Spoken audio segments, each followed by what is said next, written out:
This presentation from staff is a follow-up to a presentation on October 7th, during which staff presented a model of a progression to in-person learning.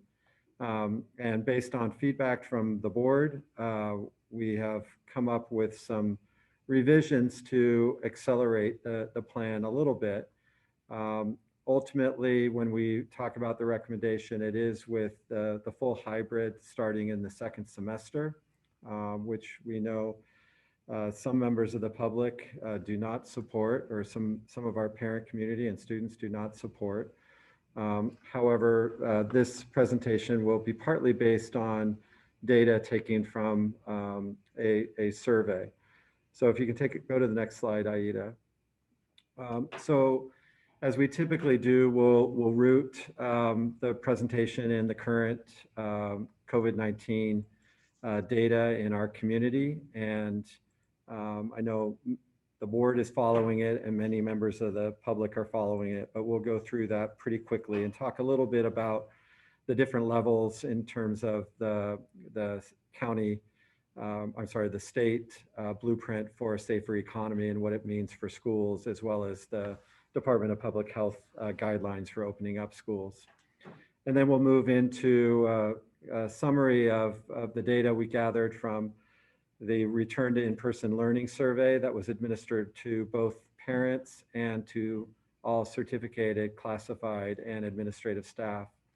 Then we'll talk a little bit about our timeline for in-person learning and our recommendations, discuss our hybrid and distance learning design and kind of the need to revisit that and rethink that. We'll talk about the current progression of in-person opportunities happening right now. And lastly, because we've gotten additional feedback, kind of our steps to improve our current distance learning program. And lastly, next steps, immediate steps, as well as things that we'll be discussing at subsequent board meetings. So these data were taken from the county website this afternoon. We updated the slide. And as we've discussed in board meetings before, kind of the biggest indicator of whether we will be successful as we bring more students back on campus is the prevalence of COVID-19 in our community. So we watch this carefully to inform the board and staff on our decision making, but it also has implications at the state level. The cases per day is the cases per 100,000 population per day.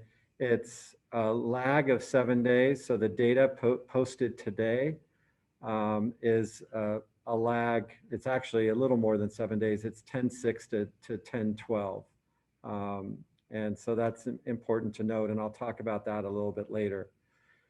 The positivity rating is 2.0, and it's dropped quite a bit in the last few months. And then the equity metric, I'm not sure, I think that had just been launched at our last board meeting. It's a new metric they're posting on the dashboard, and it establishes,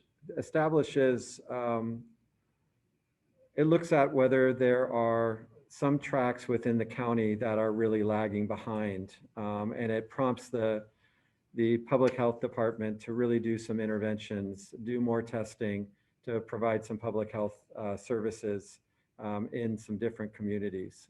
So that's a new index, and it can prevent a county from moving in the blueprint, the tier level in the blueprint for a safer economy. So next slide, and we'll talk a little bit about that. So every Tuesday, the state updates their the metrics for every county and identifies the tier. And our data have been moving in the right direction. And on Tuesday, and again, this also has a lag time. So this is yesterday's posting was from October 10th data. And you can see that our new COVID at that point was 4.2. but the state does an adjustment based on the amount of testing that you're doing. If your testing is at a high level, the number comes down a little bit in terms of determining your tier. So our adjusted rate is 3.8. The positivity rate is 1.9, which again has come down. It's back up if you look at today's, but and then the equity positivity rate, and again, that's changed a little bit. So we're moving in the right direction. And if you look at our data for yesterday, 3.8 and 1.9, that's actually orange level data, which is the next tier. It's the moderate tier versus substantial. A county has to be at a level for 2 weeks in order to become that level and for the county to open up a little bit more. So what we heard from county health yesterday, that holding that orange level data for another week might be challenging. And Aida, if you can go back to the previous slide again. So this is today, and we're seeing a little bit of a climb, which will be reflected next week in the state data. Just yesterday, our data for cases per day was 4.1 with an adjusted rate of 3.8. So you can see it's moving in the wrong direction. Positivity was at 1.9 yesterday. And we anticipate, based on our conversation with the public health officer or deputy officer on Monday, that we might see this trending in the wrong direction. And they're not too sure we're going to see 2 weeks of orange. So that would keep us at red. And really, it's a kind of a bigger conversation. And as we think about more and more indoor activity, also as the county is opening up restrictions, what will happen with the data? Now, what we discussed, and we showed some data 2 weeks ago, our local Walla Marinda, Lafayette, Walnut Creek, Orinda, Moraga data still remain really, really low. So even if the county were to stay at red, or even if it were to move back to purple, our local community has very low prevalence. Another thing too, that not all are aware, but it probably won't happen in the immediate future, but it certainly could. If the county were to move back to purple, would we be allowed to keep students on our campus, keep openings up school? We would. The state and the county look at it. If you've started opening up your schools, you may continue. It's a local decision. So we'll be watching that, and certainly it's concerning, but we are on a pathway to open up. Now, certainly if data were to turn considerably, or our local community were to start rising, or if the hospitals started having crisis like is happening elsewhere in the country, or beginning to happen elsewhere in the country, we might have to pause. Another note, you can go to the next slide, Aya. Another note on the red level. There seems to be some confusion on the red level. So red level, once a county is there for 2 weeks, which we were as of 10/13. Once you're there for 2 weeks, you can open up your schools in accordance with the California Department of Public Health guidelines. And those guidelines kind of direct us to opening up at no more than a hybrid level. Prior to that, we had a cohort guidance that was driving how we could have kids on campus. And that was very strict guidance on cohorts of no more than 16 total teachers and students. And they had to be a single cohort, and it was very strict. Now that we're at red, the guidance is different from the California Department of Public Health. And it asks us to have small, stable cohorts as practicable. And it's kind of a simple solution with K-5 education. Middle school and high school gets a little bit more complicated. how you stabilize a cohort when you have students traveling between teachers and teachers having different groups of students, the nature of high schools. So it's a little bit more challenging, but the hybrid models that we've talked about in the past and we'll be talking about today fit within that guidance of the California Department of Public Health. And I think we can go to the next slide, Ms. Glimmy.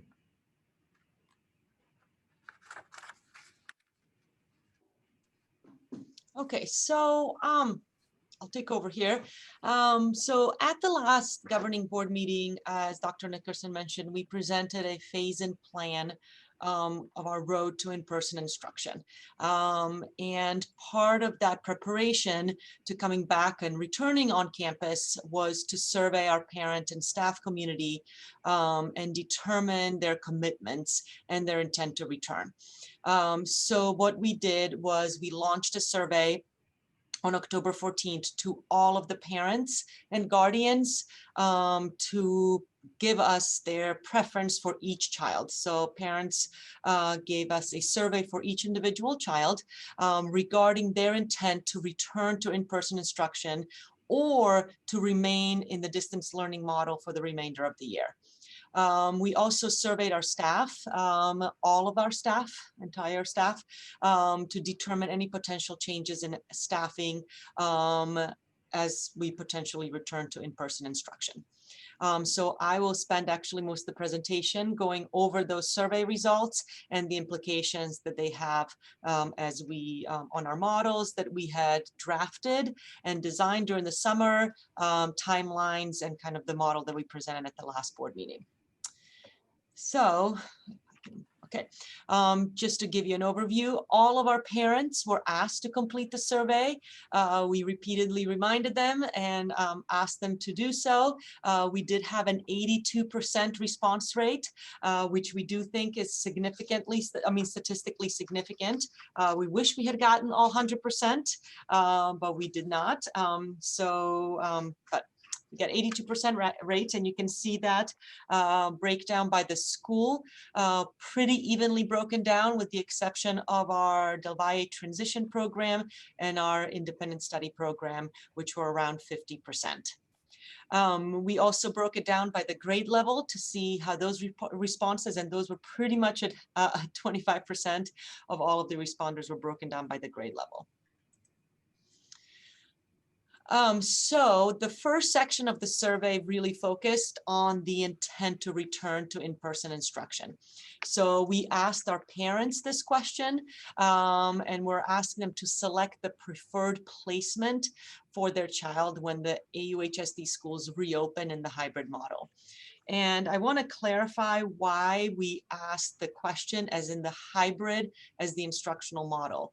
And we did that because, as Dr. Nickerson just said, that is the only way we can reopen schools right now for the in-person instruction. Due to the existing guidelines by the health department, we have to provide physical distancing on our campuses to our students of minimum of 4 to 6 feet, and we would like to do 6 feet.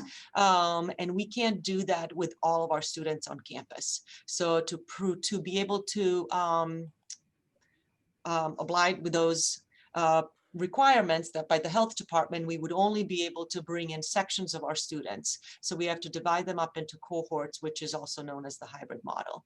So that's why the question posed to our parents was if they would return to the hybrid model as the instructional model. We got a lot of comments in the survey of why we're not returning fully to the full instruction, and that's the reason. We asked our staff about the potential COVID-19 related leaves. So should we return to the instruction, to the hybrid instruction? What implications does that have on their employment? Would they be taking a COVID-19 related leave, which is allowed by the state of California, or any other changes in their employment? And we'll cover that in a minute. So those were the questions posed. So with our parent responses, there was an overwhelming response by our parents that they wanted to return for the in-person hybrid model. 78% of all of our parents, or all of their students would want to come back for some sort of in-person hybrid model instruction. And then almost 22% of our parents responded that they would have their students stay in the distance learning model for the remainder of the school year. When we looked at it by school site and filtered it down, this data was very similar across the comprehensive school sites. Again, the exception was actually independent study, which broke down to about 45-55, with 45% of our students wanting to stay in distance learning. So that was really the main exception. In the comments, about the preferred model and a lot of the comments coming up, there was a lot of talk about 9th grade and 12th grade level. So I wanted to filter down the data further by the grade level to see if there was major differences in that. And it's actually pretty consistent between the grade level with some differences, again, by grade 9 and 12 as seen in the comments. And what I noticed in the comments was that our grade 9 parents really report that lack of community and their students just really not knowing our campuses, really not having those connections with students, not having made a connection to our schedule, our teachers, our campus, our schools, and feeling really disconnected. And you can see that that number is higher than, for example, our grade 10 and 11. On the other side, our grade 12 students really reported a lot more of just really missing out on those senior activities and those end of the high school experiences that traditionally high schoolers go through, which they also missed out on at the end of the junior year. So those were the two really bookends of the start of the high school and of the high school experiences that you can see kind of in a breakdown of the grade model. So we wanted to tease out a little bit of kind of how strong the parents felt about the models that they selected. So there was a series of questions that we asked on a 5-point scale, actually three questions that we asked on a 5-point scale about the strength of their preference. And these were kind of general findings or summaries about how they felt. So overall, pretty much parents feel pretty strongly about the model that they have selected. So over 80% of the parents feel strongly or very strongly about the district moving forward with whatever the model of their preference.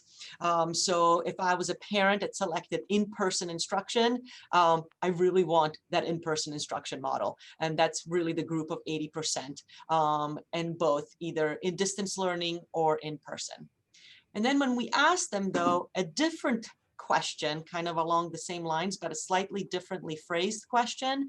So meaning that, hey, but what if the school moved in a model that you did not select? 24% of those who selected the in-person model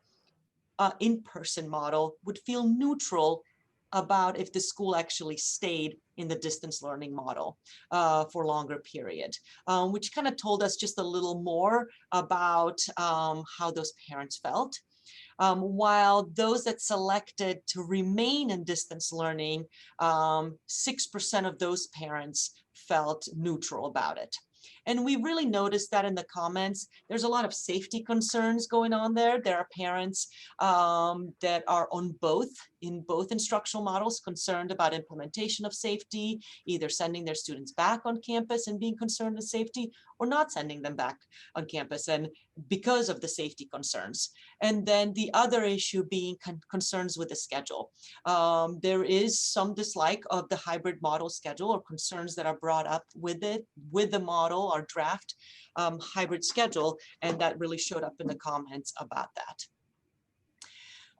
When we presented the parents about how they felt regarding some possible schedule changes, as we will have staffing implications, if we move to in-person instruction, there was those parents that selected to stay in-person model, 46% of those felt really strongly that they needed to maintain the same schedule, meaning that the others were okay if that schedule changed as long as their students came back to in-person instruction. While 73% of those parents who selected to stay in distance learning felt really strongly about staying in the same schedule. So this is a really tough one, because really what we're seeing is that a lot of our parents feel very strongly about how to move forward, and a lot of them would like to keep the same teachers, and they want the model that they would like to move forward with. And we have a diverse opinions on how we could move forward. So we have some tough decisions to make. And there are a lot of personal choices here of how parents would like to move forward for their students. The next section of what we wanted to find out, and was a big part of a discussion at the last board meeting, was really what was the timeline. And as we just heard, we were eligible to open for in-person on October 13th. So when is the right time to do this disruption to the student schedules? When is the time to actually move to the in-person hybrid model? So we had presented to start after the winter break. We did hear at the last board meeting quite a bit of input to start as soon as possible. So we actually included that question to see how many parents felt that they wanted to move, if we could, possibly to move as soon as we possibly can prior to winter break. And then we got some feedback at the board meeting through the input form, and also through a lot of the emails, that we should actually wait 2 weeks after winter break to see how the holiday travel or the holiday gatherings affect any possible infection surges or COVID number surges. So that's why we placed that date of January 19th, which is the 2 weeks after return from the winter break. These are the parent responses. So what we saw out of all of the responses, that 32% of our parents selected that they would like the schools to reopen for in-person instruction as soon as possible or prior to winter break. And what we're seeing is 68% of our parents responding that they would like us to wait till the second semester. And those 68% are then divided pretty evenly about doing it right after the winter break, or starting the second semester in distance learning for 2 weeks, and then actually transitioning and waiting those 2 weeks and then going into the in-person instruction. So the data, I mean, for us, this actually supports our recommendation of not doing a major disruption right now and waiting until the second semester to do so. We did want to see a little more on the next slide of how that broke down within the different groups of respondents. So the blue bar graph, the blue bars are all of the respondents, which is the graph that you just saw on the last slide. The green bar are responses from those parents that selected in-person instruction only, meaning they wanted to come back in person. And you can see that those numbers are a little higher to come back early. So 40%, but it's still 60% of those parents want to come back in January. And then out of those that want to stay in distance learning, the significant portion of them, 77%, would like to wait. And many of them are waiting to see what the number and data are showing, and could they possibly come back into the hybrid and not remain in distance learning, as their comments showed in the survey. We did ask this question of our staff as well to determine what is their preference. And you can see this graph, and overwhelmingly, our staff would prefer if we did not disrupt the schedules prior to the break. We do see that there is 11% of our staff would like to get moving right away into the hybrid model and in-person instruction, but the rest of the staff would like to wait till January. with about a quarter of our staff starting right after the winter break, and then the remainder of 62% or so waiting for those 2 weeks to see the effects of the holiday season and the holiday travel and the family gatherings and so on. So this is really based on the comments from our staff, very much safety driven is what I noticed out of the survey. So with that, we have next couple of slides that I would like Ms. McNamara to present with regards to some of our staffing considerations. So one of the important things with master scheduling is staffing and the master schedule go hand in hand. Part of the staff survey that AUHSD sent out asked staff members around their intent to return regarding in-person instruction. And I'll show you in a minute in the next slide, the graphs that talk about staff that would not be able to come back due to COVID-19 related leaves or due to retirement or resignation if we were to go back, if we were to go into hybrid in January. And really what this does, the staffing implications, even with a few percent make a difference for us because it's a tricky business with credentials. We obviously have families that want to remain in distance learning. Can we put our teachers that are medically unable to be in front of classrooms and have medical excuses saying that they can't come to in-person instruction? Can we place them in a full distance learning model and serve all of them? It remains to be seen. So I think the next step for my office is going through that survey and scheduling what's required under state law, which is interactive meetings with folks who do have medical concerns to figure out how do we accommodate those medical concerns, be it in a full distance learning program, is there additional what additional PPE, et cetera, modifications or accommodations can we make for those staff members if they were to return, and then to review the options that staff have for COVID-related leave related to childcare or COVID-related leave related to caring for a loved one who is immunocompromised. And our state leaves are, it's a confusing landscape of leaves that got passed. But there are a few options that I want to go over with every employee so everybody knows the rights that they have. We're sure about the accommodations that are necessary, and we're making bigger, the necessary accommodations for those who will not be able to work in a hybrid setting. So I think the next slide, kind of shows we have 5% of staff that say they have medical restrictions, and those are the ones we do this interactive meeting with. We have some that have said, I'm going to retire or resign or take a leave of absence during this time. And then we have some that say, I need a COVID-related leave because of one of the categories, childcare, care for somebody in their household, et cetera.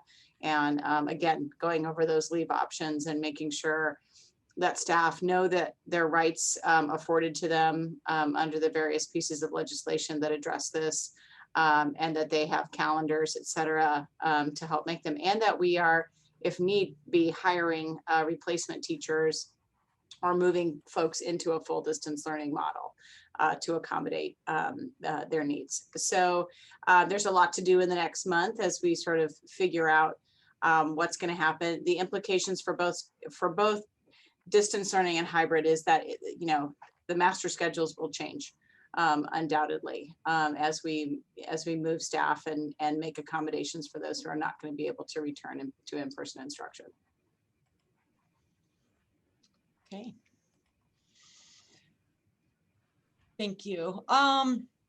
So with that, we did ask several open-ended questions in the surveys, and just a general feedback relating to the in-person instruction from our parents.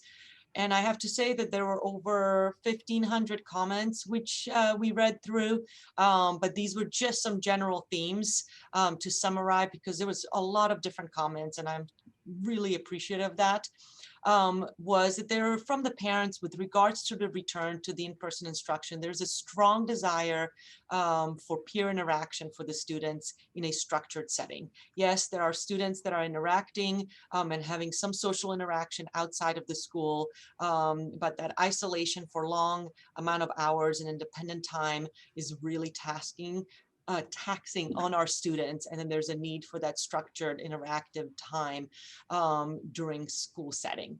That there's a strong desire for live interaction with teachers. There are already so many examples of thank you notes from our students who have had some one-on-ones with live interactions with teachers, and then when they have to go to Zoom again, they're pretty bummed out about it, or they're in small groups and they're really excited about it. So there is a need or a desire for our students to be interacting with their teachers and other staff members, wellness, counseling, office staff, support staff in the library, to be in person.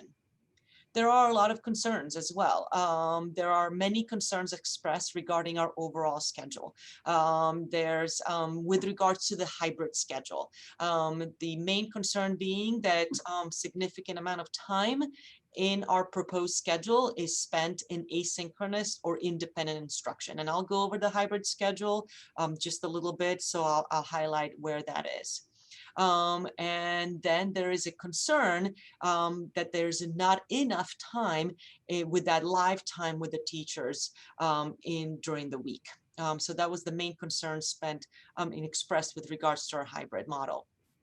There are also concerns expressed by those that have selected the distance learning only option, what that option has been proposed here in previous governing board meetings. We have said that we don't have the capacity to have 2 cohorts in regular school year in a hybrid and a 3rd cohort that we can manage for a robust model, and we would have it in the Fuel Ed Academy. That's what we've been talking about, and there are concerns expressed about that option.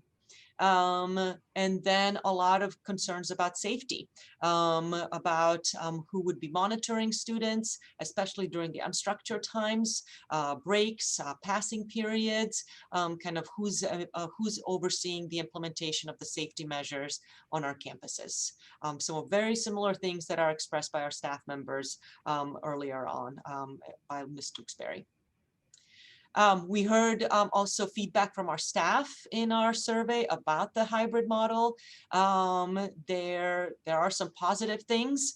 Yes, it would allow us ability to complete hands-on activities. There are some very clear, like, hey, I've seen enough videos and created enough videos in auto. It's time for me to get my hands dirty in there. So I want to do and I want to do things. So hands-on activities.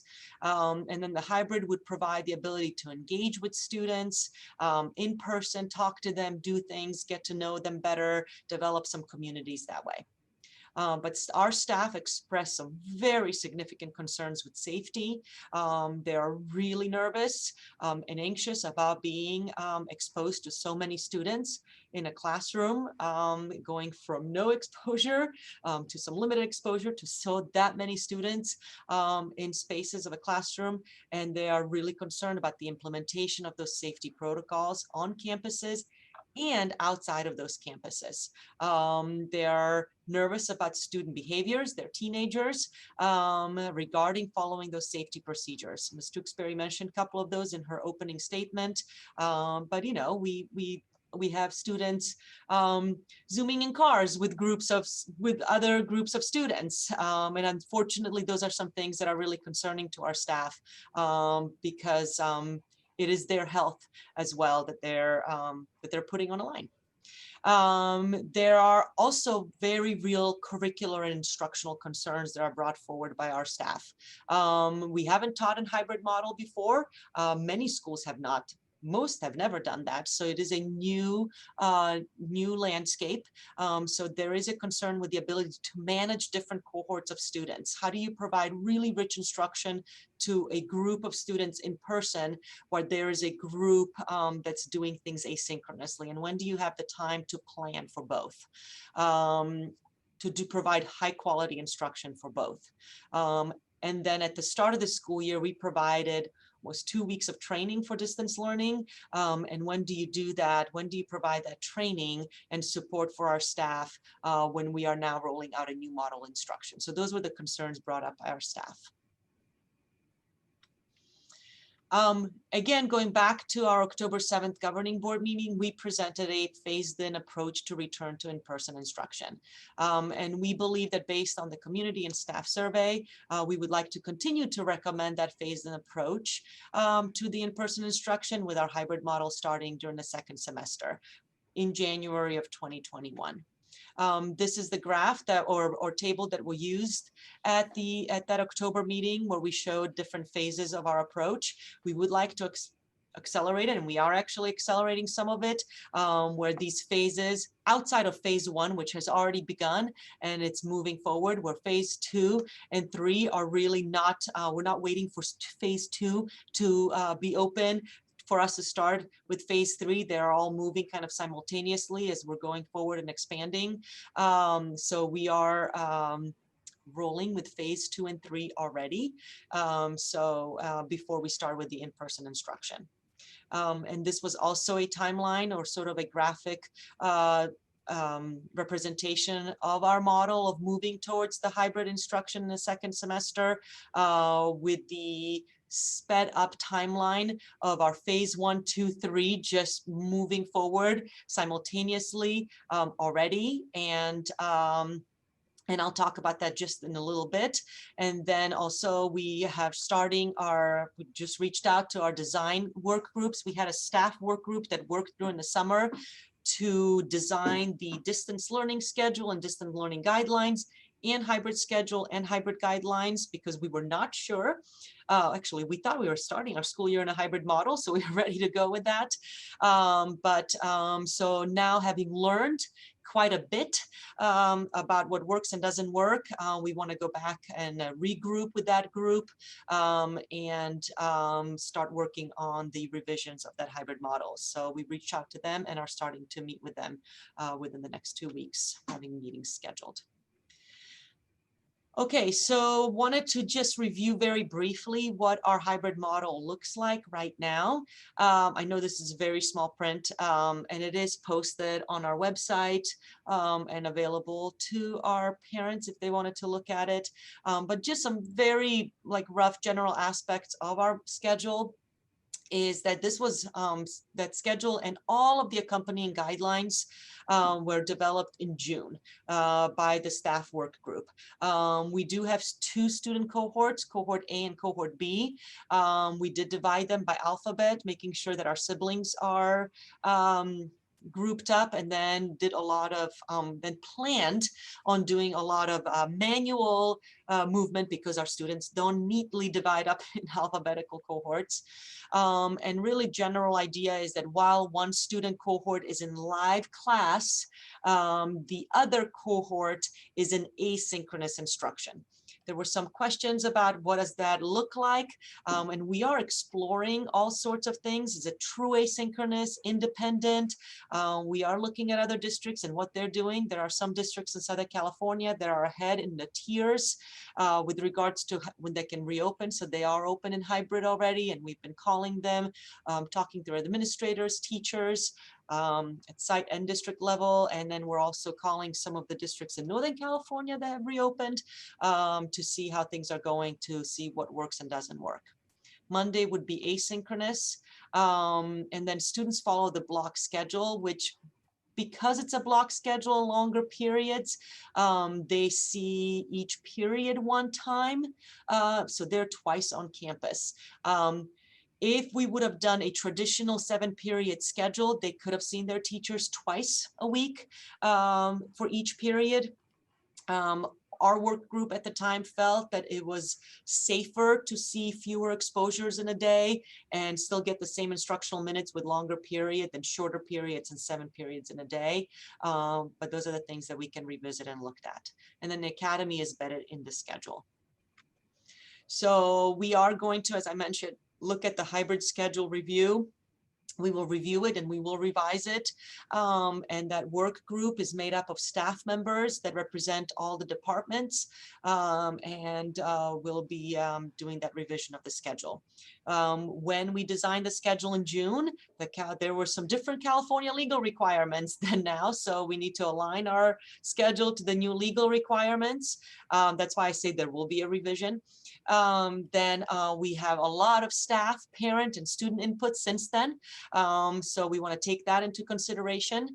We have a lot that we have learned in our distance learning model in the last quarter. There are many things that we thought would work in June that we had to adjust for distance learning, and we know that we need to adjust for our hybrid. And then also, as I just mentioned, we have been talking to other districts and learning from their experiences that are ahead in the reopening plans because of the again, where they are based on their health restrictions. And we are learning from them of what hasn't worked, what works, and so on. So, which is great for us to have somebody ahead of us a little bit on that. We also are determined to look at those options for those students and parents that are selecting the distance learning to stay in that model. I know our options are limited, but at the same time, we want to look at everything that's available and what the other districts are doing and what possibly we can do. It does not feel good for us that we want to further take those students into an all virtual environment. We want to make sure that they have interaction with students, but at the same time, we have limited capacity on how many different models we can support, but we are committed to evaluating what are all the possible models to support those students as well. Our hybrid and distance learning redesign will begin immediately. We would love to present a draft schedule at the November 18th board meeting, and then pending board approval, we would go out to the public, again, to our parents for their final commitment, for their final commitment to the schedule. And based on that schedule, we would start the master schedule process. Okay, our second part of the survey focused on kind of this next phase, the phase that we're in right now, which is the in-person small group opportunities. It's really our strong commitment, and I think we have a really strong commitment from our teachers, and it's based on how many of them have volunteered to hold small group opportunities that are starting on all of our campuses. What we have done is ask for the offerings to be in one of these categories, which when you really look at it, encompasses pretty much everything on a high school campus. Academic support, which I know some of our parents see as only if their students are truly struggling, which we are. Those are our top priority students to immediately get in and provide them with support. But it doesn't mean that we don't want to, if a student has a B and they want to get an A, we also want to provide them with support as well. Social emotional support could be anything. It could be participation. It could be reaching out to a wellness center and having a small group, support or individual support, or it could be participating in a club because that's what that's the interaction that you need.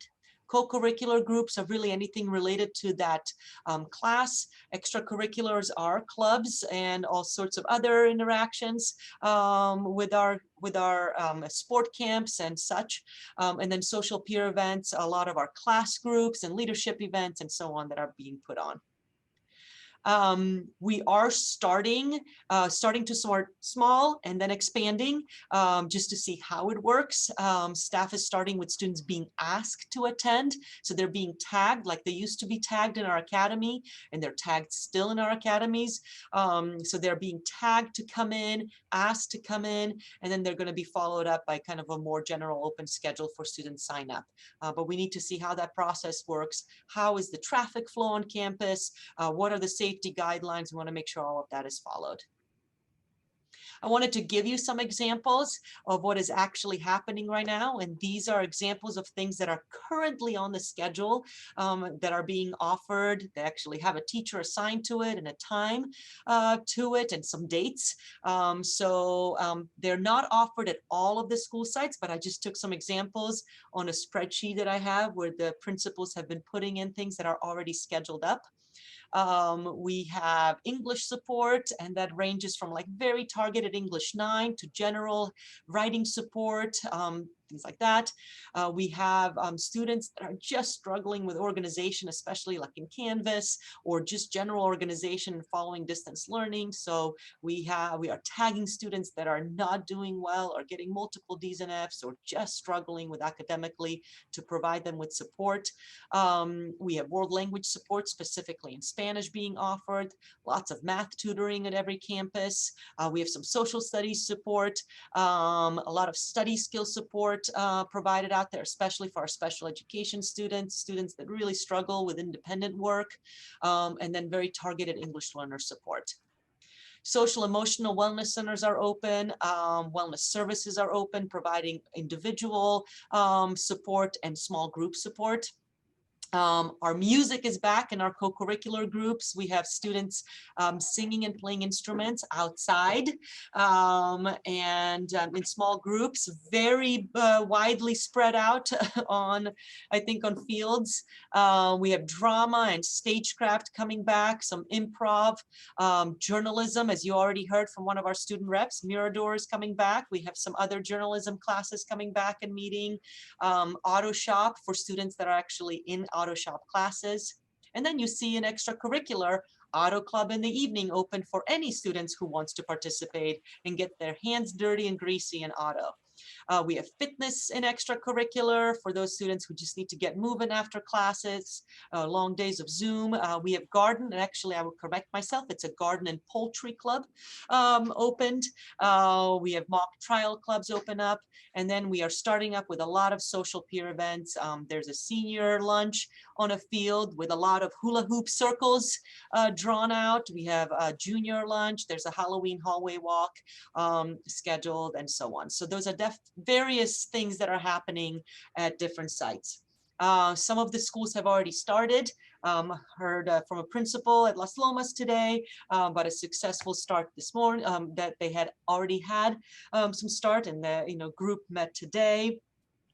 Tomorrow at another site, happening next week, so on. So this is happening. Students are on campus. Got a picture today of kids in class in small groups getting help. So we're excited that this is happening, and I know I'm hoping that our students are too. And as I said earlier on, there's already some thank you notes being written and stated of how grateful our students are for this work, and I'm very grateful for our teachers to be offering this to our students. We did ask our parents if they are willing to have if their students would participate on these opportunities, and actually about 40% of our parents were not sure, either no or I don't know. So 60% of our parents said, yeah, we'll send our students back. So not everybody is actually ready to jump in and take opportunities. Or what I saw in the comments also, not everybody's able to send their kids on campus in the middle of the day, or just for an hour of academy, or for an hour or a couple hours in the afternoon. So transportation is definitely an issue, or the availability for students to come back for just a part of it, which is unfortunate with regards to just that small group or limited time. But it is also nice to see that the majority would come back. We asked our parents of what types of small groups they would like to see. And as you can see, majority are selecting sort of those social and peer interactions in the form of extra and co-curricular. And then of course, the academic tutoring and such. And then we asked for additional suggestions. And this is where I saw a lot of the 9th grade activities. It seems like they truly need that community building, and also students that are really new to our district. And then you see that a lot of that need for movement, interaction, hands-on activities, choir, music, art, PE, career tech ed, labs, a lot of science labs, and which is, as a former science teacher, it's exciting to see. So a lot of sports and extracurricular and peer events, asking for college and career services, homework clubs, just students getting together to have study groups and such, which I'm happy to say that a lot of these things we are offering, but we definitely need to look at the 9th grade activities at that community building. And the timing, shockingly, our kids don't want to get up early and come to school before school for any kind of in-person interaction, but they do want to come in after school, and that also matches up with transportation and such. So what we're going to look at is continue looking at the expansion of what kind of types of activities we can offer safely. What is the best time? When are the students attending? And we can examine that over the upcoming weeks. How are our safety protocols working? What is the flow of traffic working and looking like on our campus? How are those implementations of safety protocols? That's a really good practice for us as we expand. And then how can we possibly expand so that we can ensure that all students who really want to come back and be involved can do so. So how can we reach every student that wants to come back? Because not all do. And then finally, what I'll say is just very briefly, is that we are really engaged, still engaged in distance learning. I mean, we have a quarter of the semester, and then also regardless of what kind of hybrid model we implement and when we implement it, distance learning is a big part of that. And we want to continue working on that and making sure that that model is rich and high quality. And so we want to continue finding ways to improve that. So we asked just a few questions of our parents about the feedback, and we wanted to compare and see how we did when we initially ran the survey at the start of the year. And we did actually see some improvement, and quite a bit of improvement in some areas that we continue to hear about. And those are the areas that we asked about in our survey. So one of the issues that we hear a lot about is the amount of work assigned in general. And just in all of the following 3 graphs, you'll notice the blue bars are the September survey that was issued, and all of the, I don't know what color that is, maroonish color is October. It's this recent survey. So what we would like to see is October, that middle graph right there, appropriate amount right in the middle, for that October to be higher, the maroon graph, and that's exactly what it is. So there is an improvement in appropriate amount of work assigned, as the parents reported. There is still too much work being assigned, according to some parents, by about 28%. But that middle line of appropriate work has grown since September, which is good to hear, good to see. And that's also good to see that in the synchronous time and what the parents are seeing. You'll notice that the blue bars are missing in the middle 2 sections, kind of in 2 line, and that's just the type of the question that was asked initially in the first survey in September. The parents were given 3 choices: too little, appropriate, or too much, and now they were giving a scale of 5. So that's why there's 2 blue bars missing. But if you look at it, again, the appropriate amount of time, there's a significant increase in parents, how much they feel about what is the appropriate time in how much our students are spending in synchronous time and instruction. And again, there is an increase in how much they're spending in asynchronous time, not as significant, but an improvement in the amount of time our students are spending in asynchronous instruction. And then general feedback regarding distance learning. There was tremendous gratitude expressed from our parents, and for this, and support for the hard work our teachers have been putting into their classes and to support their students. So that was really recognized and seen all over the comments in the survey, which was really appreciated, because we do know that our staff, this was a brand new model of teaching, and they continue to work hard to improve it. And it was really nice to see how much that was recognized in the comments over and over by our parents. With that said, there were some concerns expressed. Again, The Canvas shopping mall, I think it was described as initially by one of our students. It is that there are some deadlines. There is an ask for more flexibility just because of technical issues and different diversity of issues at home. And then standard, requests for how Canvas is used from classroom to classroom, and that it continues to be a challenge for us. Feedback and grading, because our students are not in the classroom and they don't get the continuous feedback from our staff. Our parents would love to see more feedback in the assignments. And then screen time and Zoom fatigue continues to be a huge concern and challenge for our students and parents.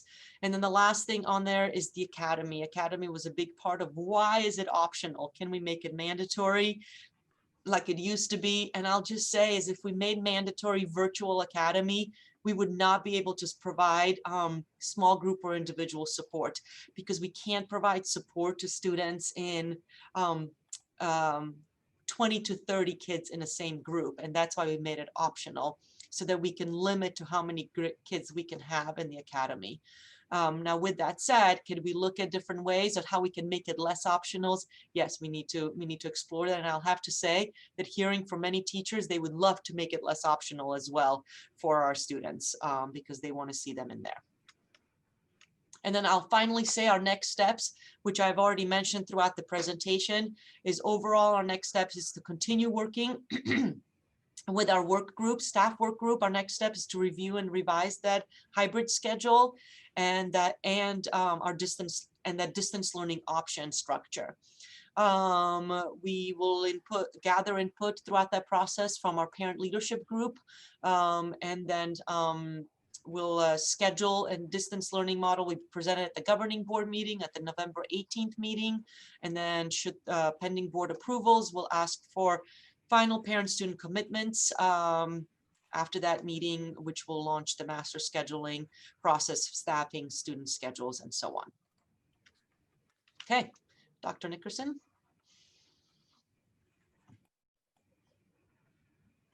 Yes, so that's kind of an outline of where we are and kind of the direction we're going in the coming weeks, and some of the immediate tasks, getting more and more kids on campus, and really accelerating that process and accelerating the design process to improve our hybrid model and our distance learning model, which we'd like to bring back to the board on November 18th. So I think, I don't know if we want to move to any clarifying questions before we close public comment and request that. Yes, that's what I was going to say. Now that the presentation is completed, I want to ask if the board members have any clarifying questions about what has been presented. Yes, Ms. Coppersmith.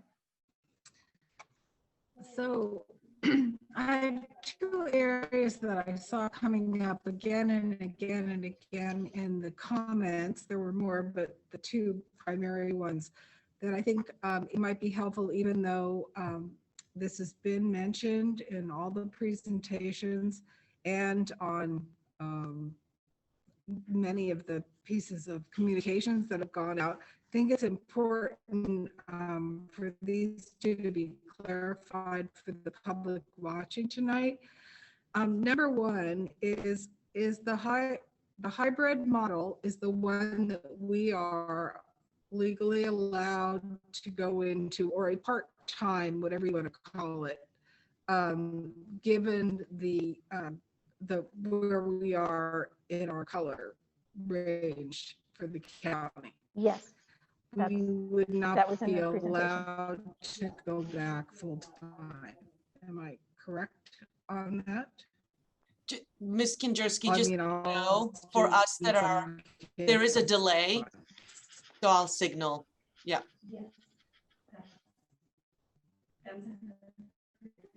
Yes, I mean, yes, the Yes, current health and code I does not allow us to go back understand full time. that. I just wanted, can you not hear me? We can hear you. There's just a delay.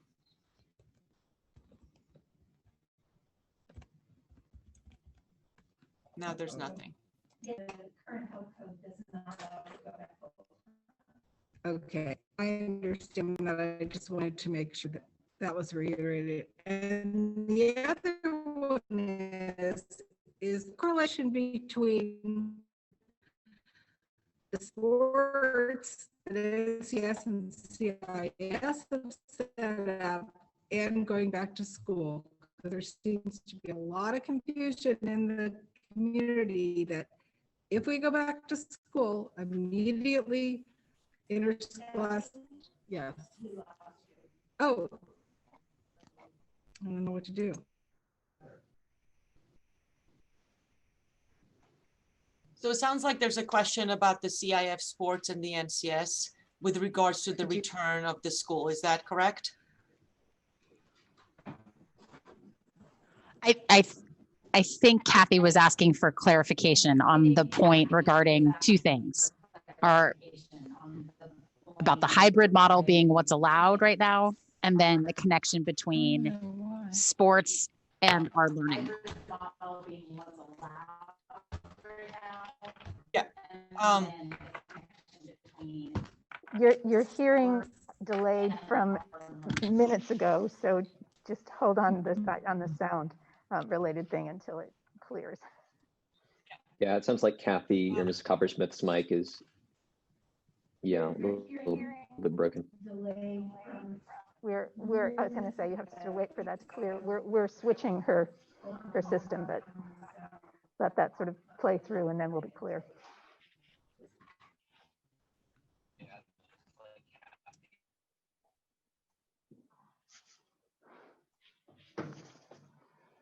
My apologies. I don't know what our technical difficulties here. So is that better? Anyway, yeah. And is this more for the public? I understand. I just want you to reiterate for the public. I can take the hybrid model question and maybe Ms. McNamara can take the sports. Yes, so we can only return in the hybrid model due to the health guidelines and restrictions. So we do not have an option of bringing everybody back on campus because we are not able to implement the guidelines and the restrictions if we brought all students back on campus. So the hybrid model, or a model when we bring in cohorts of students at a time, is the only way we can proceed. Amy, can you address the sports question? Yeah, I think what's really challenging is when you look at, so CIF governs state championships and sets athletic policy for the entire state. So the guidance that they've set out and their championship schedule and sports schedule is their guidance, you know, when the entire state was shut down, and a schedule that would allow sports to come back. NCS is a huge section that governs multiple counties as well. So the guidance from CIF and NCS is one thing where they are laying out the general plans for sports to come back in terms of schedules, championships, etc. Local guidance is different because we have to follow the county guidance. Right now, contact sports are not allowed by our county. So as much as we would love to say, okay, December 7th, we're gonna be playing football games, we're not allowed to do that yet. We're not even allowed to practice with contact yet. So that's an unfortunate reality for us in Contra Costa County and Alameda County, most of the Bay Area counties. So we're gonna have to wait until that guidance changes from the county for us to change our trajectory with sports. Does that mean that we may not have some sports that are allowed to go forward? That may well be. So we're looking to see what that guidance is going to be in the next few weeks. But I think it's important to remember, you know, there's these sort of big policies set out by CIF and NCS because there are multiple county, you know, state and multiple county areas. We have to follow our local guidance, which at this point is not allowing for contact sports or even contact practices. So, you know, that's, I think, the confusing piece of it for folks. Thank you. Other clarifying questions? Dr. Severson.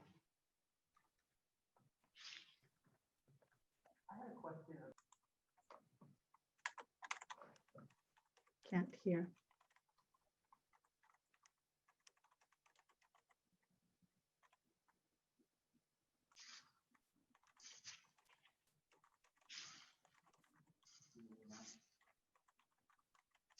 I don't think so.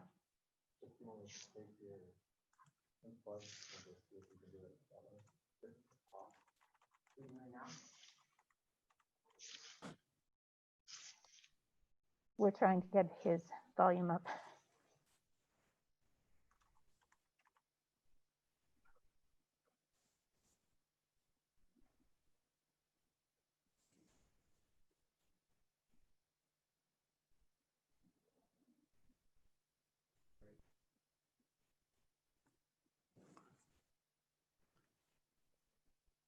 Chris, if we all mute, maybe you could take out your headphones, or I could ask your question. Can you hear me through here? No. My question is, with the community compact, what recourse do we have if there was a student that was non-compliant with wearing a mask or something like that? Could we warn them and then invite them to no longer be part of on-campus learning? And what would be the avenue for that situation? I heard in my headphones, were you able to hear? Okay, the question is. You're muted. There you go. Sorry about that. The question is related to the community compact, which is attached to the agenda. And what if a student was not compliant with the community compact, what recourse is there? What procedures could be followed? What warnings or whatever? How does that play out? Is that an accurate statement? Thank you.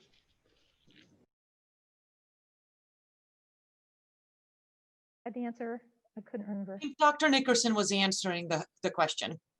Yeah, so I'll try again, and we really apologize to the public for these technical challenges. As some of you who just joined the call, we're attempting to do this all in the same room. We now have staff in separate offices, and the board members are in the boardroom, and we had to exchange out computers and headsets, and it's quite challenging having Zoom all in the same room, so it's just not ideal.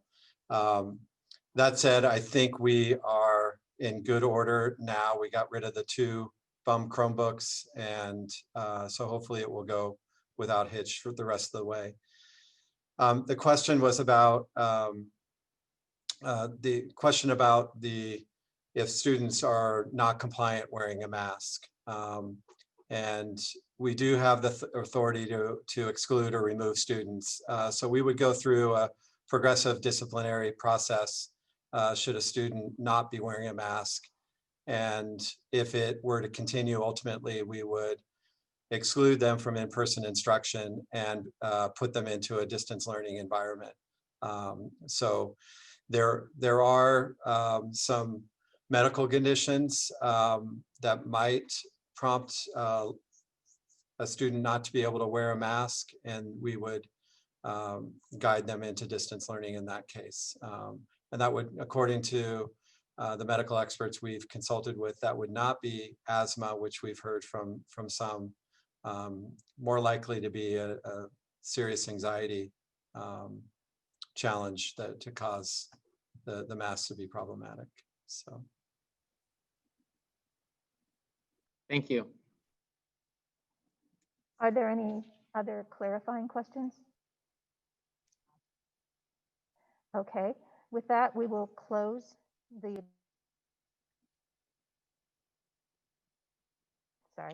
with that, we will close the public comment forum and move to public comment.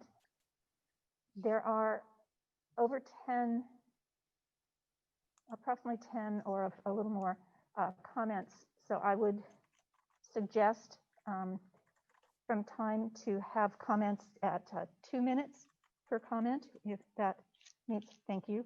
So we will do public comments at no more than 2 minutes each. And I will call the names of members who have submitted for public comment, and please raise your hand in the Zoom so that we can find you to move you in. And I will call 3 names so that you're sort of queued up, and then we'll sort of flow through as we go. First is Justin Seligman. Second, Sarah Morgan. Third, Carrie Ginsberg.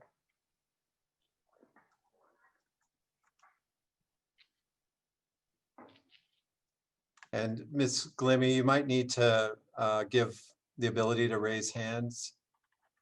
Oh, is that not, do we need to re-engage that? Sorry. There we go. Okay, and Justin, you're up. Hi there, thank you. I just want to thank the members of the governing board and all other presents for allowing me to speak tonight. My name is Justin Seligman. I've had the pleasure of teaching in the district for 16 years. This year, the AUHSD has had a great focus on equity, and I'd like to speak to that for just a moment. We are offering our students the opportunity to continue distance learning, and I feel that we should offer that same opportunity to a very small niche of our staff members as well. And that is some of our elderly staff who do not necessarily display comorbidity, but who are at risk due to their age. And I want to point out that these staff members feel that their very life is at risk. We know that somewhere between 3 and 11% death rate of over the age of 60, according to Nature research. And I feel that hybrid model should offer staff members, these older staff members in particular, the opportunity to continue distance learning, to find a way to do that. That's my main point. I'll follow up with the importance of January 19th as a date for a start rather than immediately after break. Staff members will need time for professional development to make this transition. It is a tremendous amount of work that staff members have undergone this year. Please allow us the time we need to make that transition. And I do want to point out, according to Amy McNamara's numbers, we have about 12% looking to retire or resign over COVID-19 leave, medical restrictions. You're looking at about 30 certificated members approximately, which will be difficult to find mid-year. So we're looking at quite a few new staff members, which will be challenging. Thank you for hearing my comments and for your time this evening. Thank you very much. Next up will be Sarah Morgan. But to next person to raise hand, please, Ryan Boyd.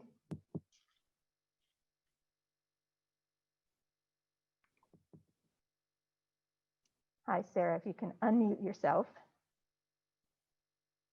Good evening. Great. So I am Sarah Morgan, as you said.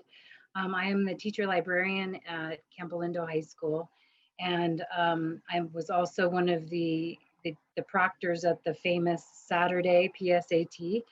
So we had 10 very well-behaved masked students in our classrooms. And I have to say it was a challenge delivering that kind of material fully masked in that kind of environment. But my main point this evening is that I've been working a lot with students actually. I and my staff and my colleagues at the other sites have worked in the library most days of the week. And we're all working via Zoom with our cohort academies and our collaborative teachers and their students. And I just wanted to let you know we've actually checked out thousands of books to 100% of our students. We do this face to face, and while we do that, we get a few minutes to chat or say hello. And truthfully, the students love doing that. Of course, they love that interaction. So I just wanted to let you know that was going on all of our campuses. Also, from my perspective, the students are right now in this distance learning model getting the bulk of what they need, both physically, such as books and computers and their teachers face to face on Zoom, and educationally with well-planned lessons, and they're excellent teachers. And now, starting today, a handful of teachers will be having students in person for intervention, the good Wi-Fi that we have on our campus, special testing, counseling, personal meetings, etc. While speaking with students unofficially, I survey them and I say, how are things going? And they're really appreciative of the consistent model that we have. But honestly, they're not looking forward to a hybrid model. They like their schedule now. And according to a survey that we gave our students today, 64% of our students say they would not like to go to the hybrid model. Thank you. Thank you. Next up is Carrie Ginsberg. And the next person to raise your hand so we can find you is Sharat Gadi. Go ahead, Carrie. Okay, forgive me. I brought a visual aid since I couldn't do a PowerPoint. So I think we often talk about the hybrid model as if it's going to be more similar to normal school than it really is going to be. And I just want to make sure our community is aware of many of the limitations that were discussed tonight.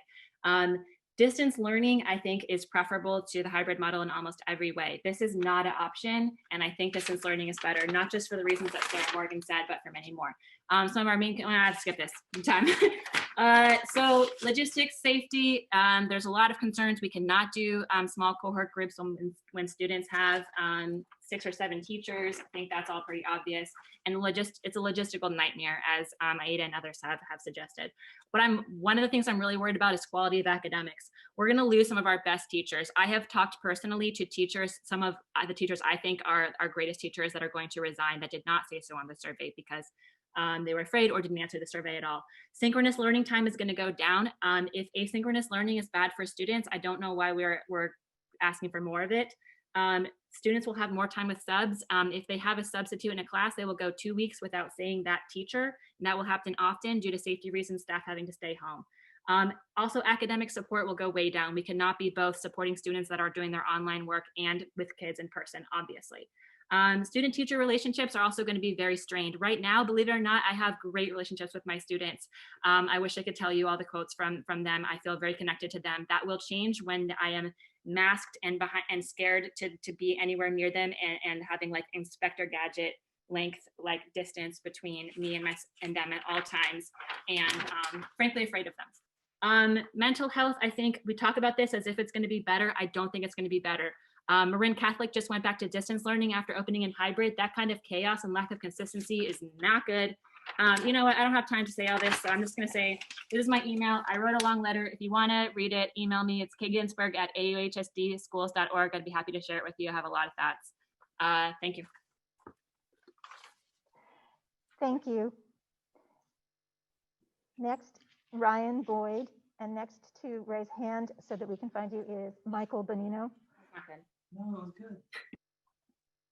When I started teaching 20 years ago, the key challenge I faced was helping my 7th graders understand and process 9/11. Now I sit at the midpoint of my career in the midst of this pandemic, and I see my students through a screen. I hear the frustration of parents that want to see their children thrive and back in school. And I read the words of dedicated, inspiring colleagues who fear for their lives. There are no good solutions to the problems that we face, but we have to be crystal clear about our options. In a hybrid model, a student will arrive on campus to the site of the COVID police, administrators, campus supervisors, and former police officers who will aggressively enforce mask wearing and social distancing. When a student arrives in my classroom, they will see me behind a mask, goggles, and face shield. They will take their assigned seat 6 feet away from their nearest classmate. There will be no group work, no hands-on activities, and very little discussion. Regardless of the weather, my windows will be open and the AC will be running. At lunch, they will have to find a place 6 feet away from their nearest friend. And again, that will be aggressively enforced by the COVID police. From the moment they set foot on campus to the moment they leave, their movements will be controlled and their social interactions severely limited. I fear that the sacrifices we will make in safety and learning will not be made up in benefits to social emotional well-being. Education, the hybrid model, will feel less like school and more like a dystopian society.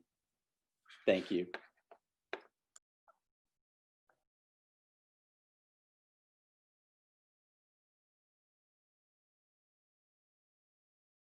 Sorry, my screen was jumping. I tried to mute. Thank you very much. Our next speaker is Sharat Gadi, and next to raise your hand so we can find you is Jenny Hill. Go ahead. Hi, thank you for your time this evening. My name is Sarath Gade, and I teach science at Miramani. It was wonderful hearing from the student representatives today and hearing all about the events, the newspaper and club nights, the leadership work, and all of the social activities and enrichment that students are starting to get at the school sites. These are the phases 1 through 3 of the district plan, and they are wonderful, and they're starting to do their jobs. But in my professional opinion, as a district teacher of 17 years, uprooting the entire master's schedule and starting completely different model of learning in the second semester will be detrimental to student wellness and academics. Just because we are legally allowed to adopt a hybrid model doesn't mean it's the prudent choice. Just to be clear, for families who wish that their students had more interaction with their teachers, the hybrid model would allow less of that. For students and families who aren't satisfied with asynchronous lessons, in the hybrid model, students would be doing twice as much of that independent work. In reality, the published hybrid model has more distance work than the distance model. And academically, we should all expect that less contact time between teachers and students will lead to less learning. But more importantly, for families who are hoping that the in-class experience will provide social and emotional connections, those connections can be best made through those clubs and the small group instruction. The socially distanced mass classroom isn't the best model to provide that. With the master schedule rebuilt, students might have new teachers, in some cases new classes, and that will only increase student and staff stress. Navigating a new model of teaching and learning will lead to suffering in terms of wellness and learning. I want to reiterate that we do have means that are happening right now for student social and emotional needs, and I hope they continue and they get rolled out more, and I look forward to participating in those. But I iterate that we should hold off on phase 4. Thank you very much for your time. Thank you very much. Next up is Michael Bonino, and next to raise your hand is Mark Lurie. Go ahead, Michael. Hi, board members and staff. My name is Mike Bonino, candidate for school board. First off, thanks for all the hard work during these unprecedented times. There isn't an easy button we can push, and I know everyone was working overtime and then some, so thank you. Next, I have 3 questions for everyone to think about. 1, can students master material if they're only interacting with their teachers 1 day per week? 2, how do we maximize the teaching and learning for our teachers and students while allowing those who want to be on campus to do so in a safe manner? 3, how can we develop a program which will allow teaching and learning to transition seamlessly if there is a lockdown or if students or teachers who were on campus are no longer able to be? When I think of the possible answers to these 3 questions, I end up returning to simultaneous teaching being the best option, with half students in person and half participating virtually. I know it has flaws and it isn't perfect, but I hope the staff and board weigh this type of program against others in coming to their decisions. Schedules wouldn't have to be significantly altered, and the 12% of teachers who aren't planning to return to school could continue teaching as they do now, perhaps with substitutes in the classroom, which would probably have only 12 to 15 students, while all students in the class participate via Zoom.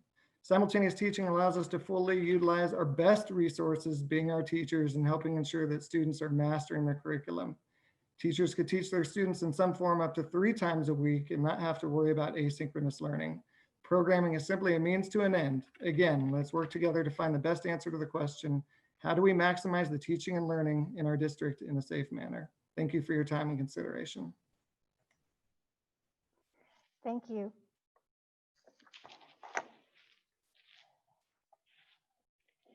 Up next is Jenny Hill, and next to raise hand would be Sydney Johnson. Hi, this is Wayne Hill. Actually, my wife registered for me. I was. Oh, sorry. Sorry, Wayne. Sorry, this is Wayne Hill, not Jenny Hill, but that's my wife. Couple of things. When we talk about the safety concerns, we got to realize we're now almost the 8th month of the pandemic. Kids know how to wear masks. They know how to social distance. They know how to wash their hands with hygiene. And in terms of the comment by one of the teachers that they're going to not have the same experience because their teacher's going to have a mask and a shield on, that's okay. That's infinitely better than seeing them on a Zoom call. My belief is we need to move forward knowing that there's going to be mistakes made. Things are going to have to be adjusted, but we can't let perfect be the enemy of good enough. The kids overwhelmingly, the parents overwhelmingly want to be back in class. So do the teachers. The hybrid model is not ideal, but we can't get caught up in saying what's the perfect solution. There is not a perfect solution. And for the kids in high school, they don't get a do-over. This is an amazing time in their life, and they're getting robbed of it by not being on class and not being on campus on a regular basis. Even 2 days a week is infinitely better than Zoom classes. You can slice data and say you want about wellness and everything, and kids are going to get more instruction that's synchronous online. It's still online. That's not what our kids need. Our kids need to be back in front and having interaction, not just with their teachers, but with their peers. The safety thing, I understand people are concerned about their health, but the kids have been going to grocery stores. They've been on airplanes. I'm sure many of you have been on airplanes. People understand how to be safe, and there's not going to be a foolproof plan. But the worst thing we can do is do nothing. You hear about the stories. If you're ever in an emergency, you do two things. You make a plan of action and then you act. If you do nothing, that's the worst outcome. So we need to move forward with the hybrid model and try and get as much as we can based on what the county allows us to do, and move forward realizing that adjustments are going to have to be made, but having the kids with that social interaction is incredibly important for on every aspect, for their well-being, for their educational well-being, and for their academic, for their extracurricular like athletics and clubs. Thank you.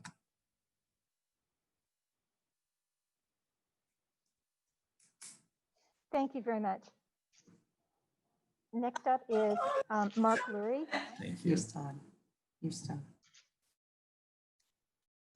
Hi, guys. Like she said, I'm Mark Lurie. I'm an attorney. I'm also a product designer. And for the last 6 months, I've specifically focused on respirators. My concerns are twofold. First, I think the governing board, I consider you doing an outstanding job. But that said, I believe you're underestimating the risk.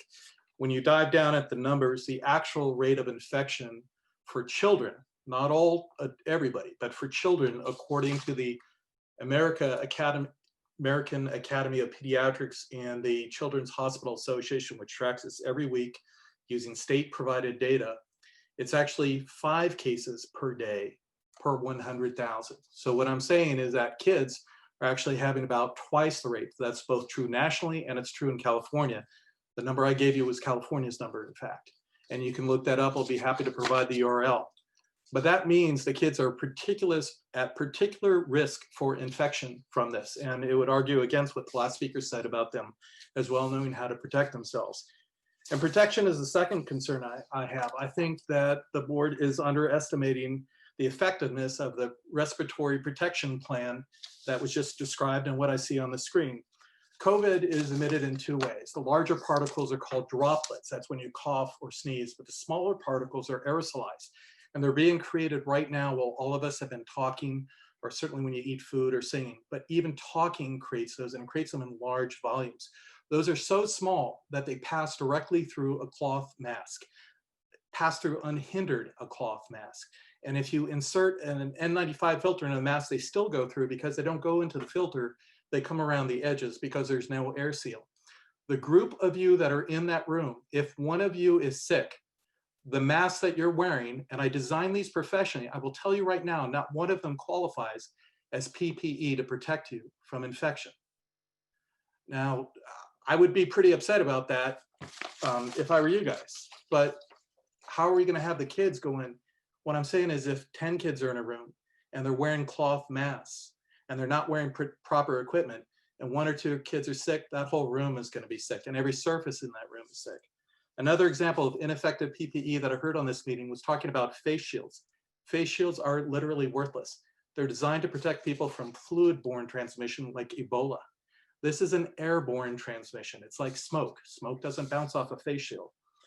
The third thing is, sorry, I was taking desperate notes very quickly. There was a third one, was picture day at Campo. We had hundreds of kids come in one at a time into an unventilated room, sit in a chair without a mask, the same chair, taking pictures. That was just 2 weeks ago. That's potentially a super spreader event. And if the district is doing that, why do you guys think that you're going to know what you're doing, 2 months from now? So I respect you guys, but I think there's a lot more to be learned here. And I think you need to form a committee to talk about technology and to look at respiratory protection at a whole deeper level than skimming the CDC. That's it. Thank you so much. I'm sorry didn't mean to be angry or anything like that. I was just talking as fast as I could, wanted to get it out. And last thing, the teachers, they've been wonderful. I really appreciate what they've done for the kids. They've had to reinvent themselves and reinvent their whole classes for this online learning. Us parents notice it and we've really appreciated it. Thank you all for your time. Thank you. The next speaker is Sydney Johnson. Go ahead, Sydney. Hi there, my name is Sydney Johnson. I am a science teacher at Acalanes High School. I teach chemistry in the Earth system, geology, and biotechnology. I teach science electives that are meant to be hands-on, and I understand the struggle that is happening with students wanting to have hands-on learning. But I want to dispel this myth that seems to be abundant about being able to do hands-on activities in an environment in the hybrid setting. My lab classroom has 8 lab benches, which means I have 8 places where students can do labs at a safe distance from each other. The expensive equipment I buy comes in sets of 8. If I want to run a lab with both cohorts, it would take 4 sessions in order to get the entirety through. It would take 2 weeks to teach a single lab. At that point, it becomes less of a reinforcement of learning and more of a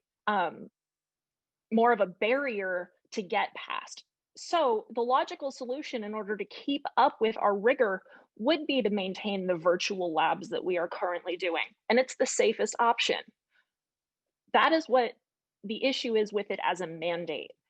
On the other hand, having auto shops and labs where students can come in individually in even smaller groups than a mandatory class on a voluntary basis gives students a chance to get hands-on. It gives teachers and potentially other volunteers the ability to completely sanitize equipment between use, rather than trying to push it into the active classroom.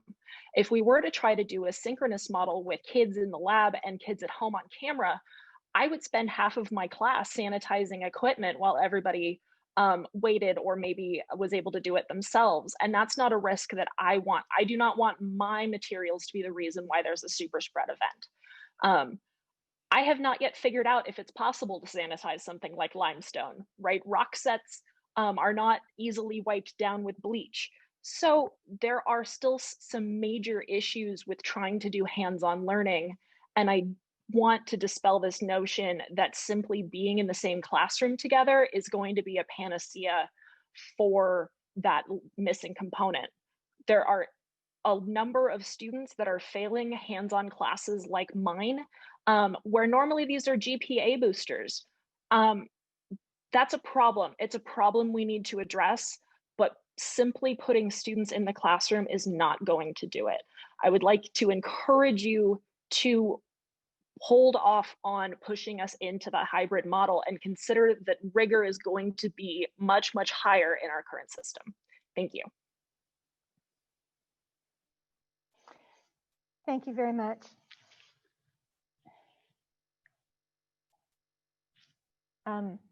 Dr. Nickerson, check me, but I believe that is all of the public comment for this item, correct? That is correct. Okay, and thank you to all of our commenters. At this point, I'm going to bring the discussion back to the board. And in doing so, I'm going to call on each board member in turn so that we can discuss this. And to give each of you a chance to gather your thoughts, I'm going to go first, give you that chance. So I want to begin by thanking our classified and certificated staff for all of their hard work that has made this school year even possible. I believe I've been guilty of assuming that this was so universally understood that in the usual sort of parlance or phrase, it goes without saying, which is clearly not appropriate given the importance of your efforts. Everyone is working under unprecedented circumstances. I know we hear that all the time, but it's true. But being flexible, overcoming obstacles, and devising creative and new ways to get things done in these trying times, no matter what is decided here, you are the ones who will do the heavy lifting day in and day out so that our students can receive a quality education during a pandemic. And I just want to say, I don't ever want to lose sight of that. Thank you very much. While reflecting on many things since the previous board meeting, I reminded myself to keep our goals and priorities front and center when considering plans to proceed. Student and staff safety, high quality education, social emotional well-being, access and equity, support and intervention, minimize disruption to the community. I just want to add a few extra words about the first three priorities. Student and staff safety, sorry, a lot of S's. There is a reason that this is first on the list, not to the exclusion of all other priorities, but because it is a primary concern, which helps guide all of our subsequent choices. To the high quality education, this is why we exist. Providing a high quality education, it's never a static thing. We're always working to adapt and improve, but not generally at the pace and under the handicaps dictated by the present times.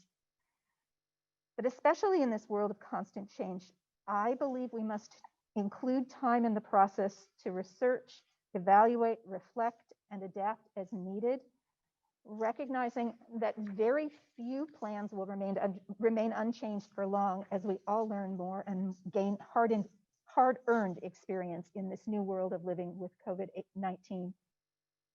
And third, social emotional well-being. While this is not our first priority, we understand that education doesn't take place in a vacuum, and that the social emotional well-being of both staff and students is a critical part of successful teaching and learning. With so many potential sources of stress at this time, both old and very new, we know that this element cannot be overlooked and must be considered in any proposed plans. Based on these priorities, I support a phased plan that continues the distance learning model through the end of first semester with a move to a hybrid model for the second semester, always assuming health and safety conditions continue to support such a transition. I believe that trying to move sooner, mid-semester, to the current proposed hybrid model as described in the summer planning documents, which requires a separate distance learning option and would reorganize all current classes, possibly moving students into different classes and changing their teachers, would be entirely too disruptive for both students and teachers and would cause significant additional stress, especially concerning grades, which we know are a major concern for our students and families, as well as not providing time to consider possibly improved hybrid models in the light of recent experience both within and outside of our district. I do believe that in order to achieve a well-executed move to a hybrid or blended plan, that we will need to do many things between now and second semester in order to transition successfully. It's not stand still and wait. I support the administration plan to phase in student on-campus participation in the steps. No matter how complete a plan exists for returning to campus, bringing back approximately 5,500 students at once, even if it's split across alternating days, where each student must learn and follow many new and essential safety protocols, is very far from a simple task. High schools are the most complicated schools to reopen, and I believe we will be much more successful if it's accomplished in incremental, manageable steps, bringing students back on campus based on the following priorities. Students with conditions or circumstances that make distance learning extremely challenging, I want to say I'm very proud of our district for having already begun that process, with our classes having started back on the week of October 5th, which is pretty much before practically any schools I know of. And it continues to expand. Second, instruction that by its nature is not well suited to distance learning, whether it's hands-on labs, visual and performing arts, etc. And I'm very, very pleased to hear about the progress and the proposals in many of these areas. Third, opportunities for on-campus social interaction through co-curricular clubs, academic clubs, sports camps, etc. Once again, as safety and capacity allow. And fourth, something that hasn't been discussed quite as much, some method, possibly through the Cohort Academy, but not necessarily, but some method to ensure that every AUHSD student who plans to come back for hybrid has a defined opportunity to be on campus at some point before the end of this calendar year, in small groups to maintain proper distancing within a classroom, and possibly the solution would be split over multiple days to limit the total number of students on campus at any given time. But I believe it's necessary that every student get the chance to practice the protocols that'll be necessary when on campus in a full hybrid model, while adjusting to the new experience, but keeping it in small groups that are manageable during the learning experience, and that keep the student cohort levels for staff at a reduced level as we all sort of build up our capacity and learning so that we can get through this. There are some students leaving it to a purely voluntary base to get students on may leave out some students who do not feel connected, who are, some of our freshmen don't feel connected, but others don't feel connected.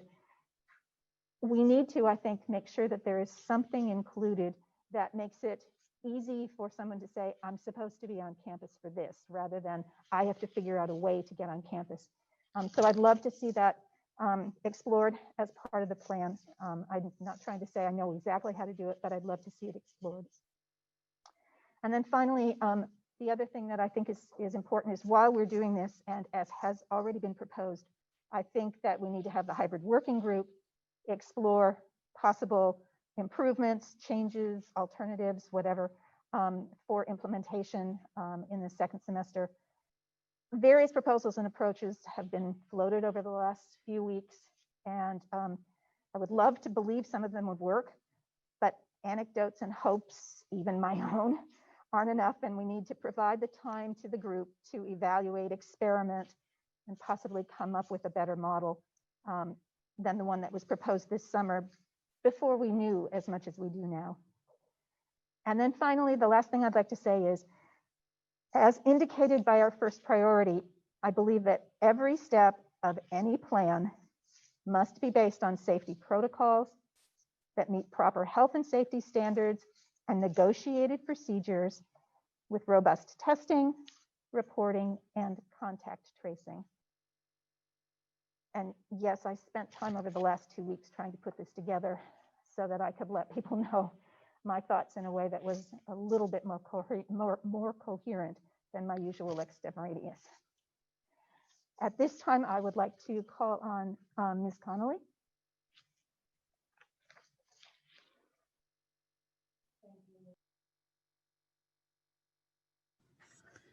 Thank you, Ms. Kinzerski. And I really do appreciate you being very thoughtful in terms of starting us in this conversation as our president. These are extraordinary times. So I will, I agree with everything you just said. So just in the interest of time, those are your words, but I did want to just call out a few other things. And as I look at this, I do want to talk about what we've built, and it's extraordinary. So I certainly want to join your remarks about appreciating all the staff, both the certificated and the classified employees at all our school sites. For it is not a simple task at all that you've been doing. It's extraordinary. And there have been so many examples of what it has meant to put together a Canvas model. I loved Maggie Buckley's, metaphor of the, it turns out your one-stop shop of Canvas is an international mall and you don't even know what shop you need to go to. I get it. I mean, everybody is in there and that's really meaningful, but it's a big deal that we rolled that out. And the robust survey results that we got from turning around that survey that Ms. Glimmy talked about, and I really want to thank her for turning that around in a short amount of time with really meaningful. We had a 165 page packet that was a few pie charts, but mostly comments, 1,500 plus comments on that really expressed just a lot of heartfelt disagreement about what we should do right now. And I just want to acknowledge that for every parent who is absolutely convinced we need to move to, hybrid tomorrow, there is a parent that is absolutely convinced that we need to stay in distance learning indefinitely. And our job as a governing board is to take all of that in. And so there is no conspiracy here. There is an endeavor to take our best information and do with it what we can.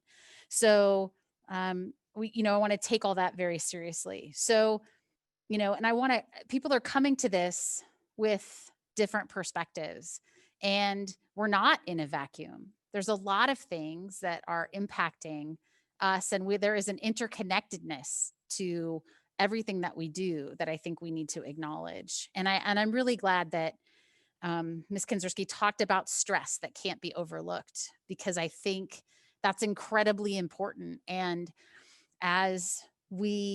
and I've said this at every single school board meeting, and I can't tell you how great it is, actually, as awkward as I'm sure you think the masks look, and I'm sure as awkward as the audiovisual has been at various points.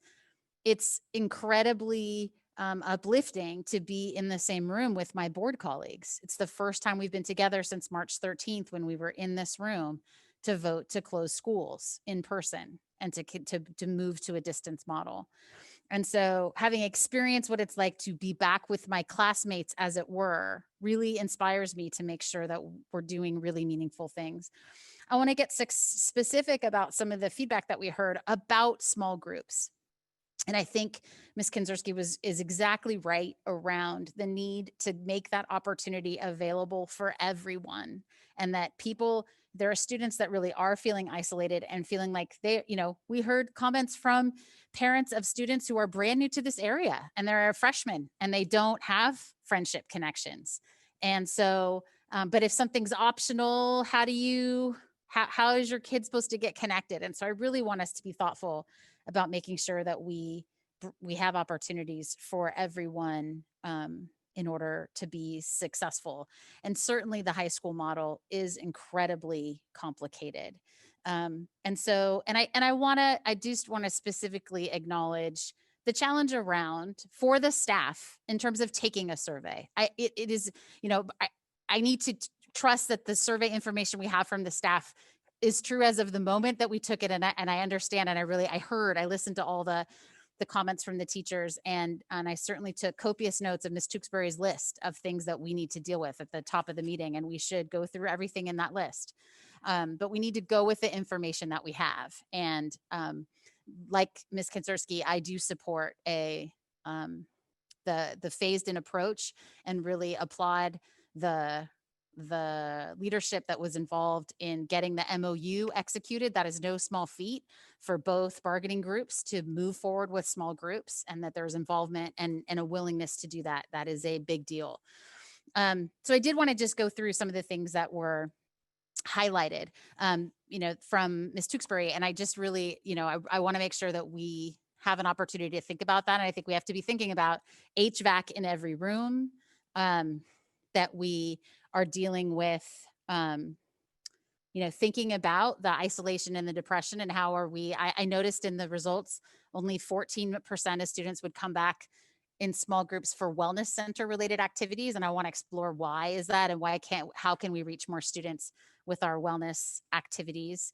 And I think that addressing right up front the issue. And I really appreciated Dr. Severson's clarifying question around what our options are about enforcing the on-campus mask wearing. You know, I'm proud that my kids are taking it really seriously, and they are mask wearers, and they're used to it, and they take it really seriously. And we need to think about how can we create an environment that is 100% accountable.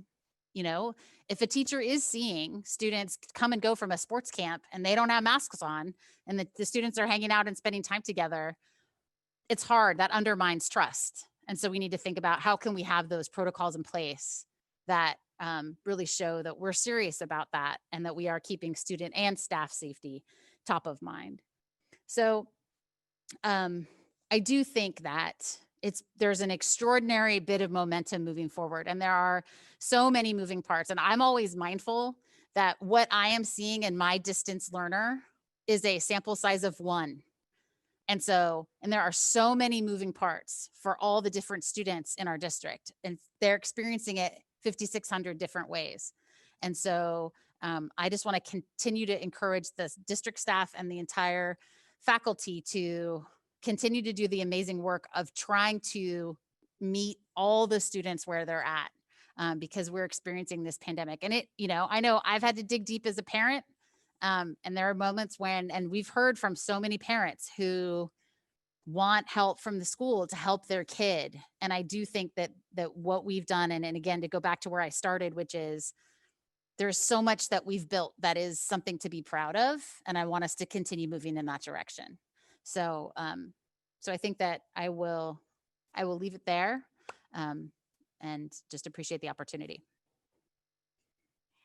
And Ms. Coppersmith?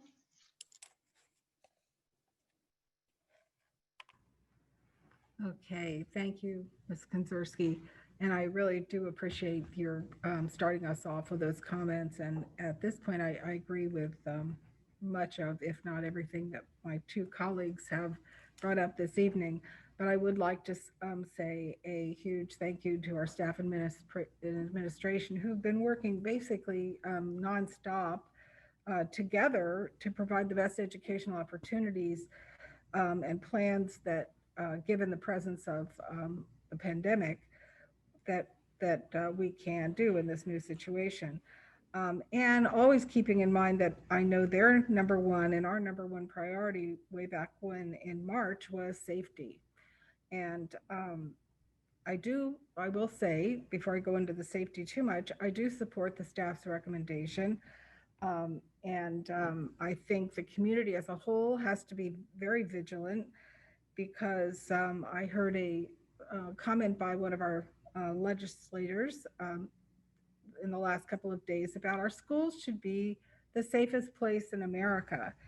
And I stopped to think about that, because of course they should be, of course they are. And this had to do with the pandemic, not with other kinds of violence that we've seen on our campuses.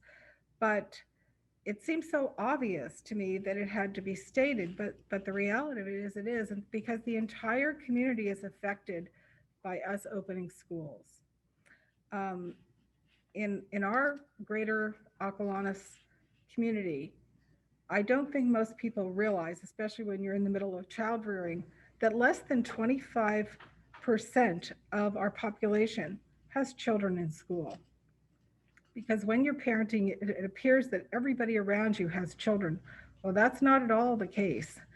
And there are many people out there that are in a situation where they are at risk by us sending children back to school, and then parents not remaining vigilant with what goes on in other kinds of activities.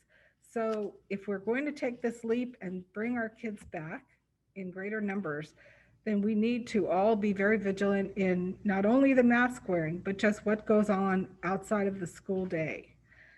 So I really want everybody to keep that in mind. But without reiterating everything that my 2 colleagues have said, which I do embrace, I want to make sure you know that I do go along the staff recommendation. And I know that this is a changing model, and that that we're going to do the best we can do to make it safe and to continue to offer opportunities for our students to get the best educational situation that they can be in given the circumstances. Thank you. Next, Mr. Hockett. Thank you, Ms. Kondrowski. This will probably be a little bit more personal because for me, teaching and student learning was my career, it's my passion. For full transparency, I spent well over 30 years as a high school teacher, government and U.S. history. I also did a lot of coaching, football, wrestling, baseball, because it was a further way to get to know students. I tried not to lecture students, but I always had one piece of advice, and that was to find some passion in life, whether it's rock climbing, playing the piano, writing poetry, shooting hoops, to find some passion to get through the drudgery of life. Because sometimes when things are going bad, you just think to yourself, in 2 weeks, I hit the slopes or whatever it is. And in the last 9 months, not only has our students' lives been, or their normal activities been uprooted, but for many of our students, and this goes for many adults too, their passion has been taken away from them. And that is, an additional very negative result of this COVID-19. As far as teaching, again, I'm biased because I was a teacher and I still say I am a teacher. In the best of times, it was an incredibly difficult job. These are not the best of times. Distance learning, and by the way, I not only hear from the teachers here, but I actually learn a lot more or hear a lot more from former students of mine who are teaching, and there's a lot of them, most of them in Southern California. And what I hear from them, and I know them well, they know me well. I'm not the school board member, so they can be totally, they don't need to spin things.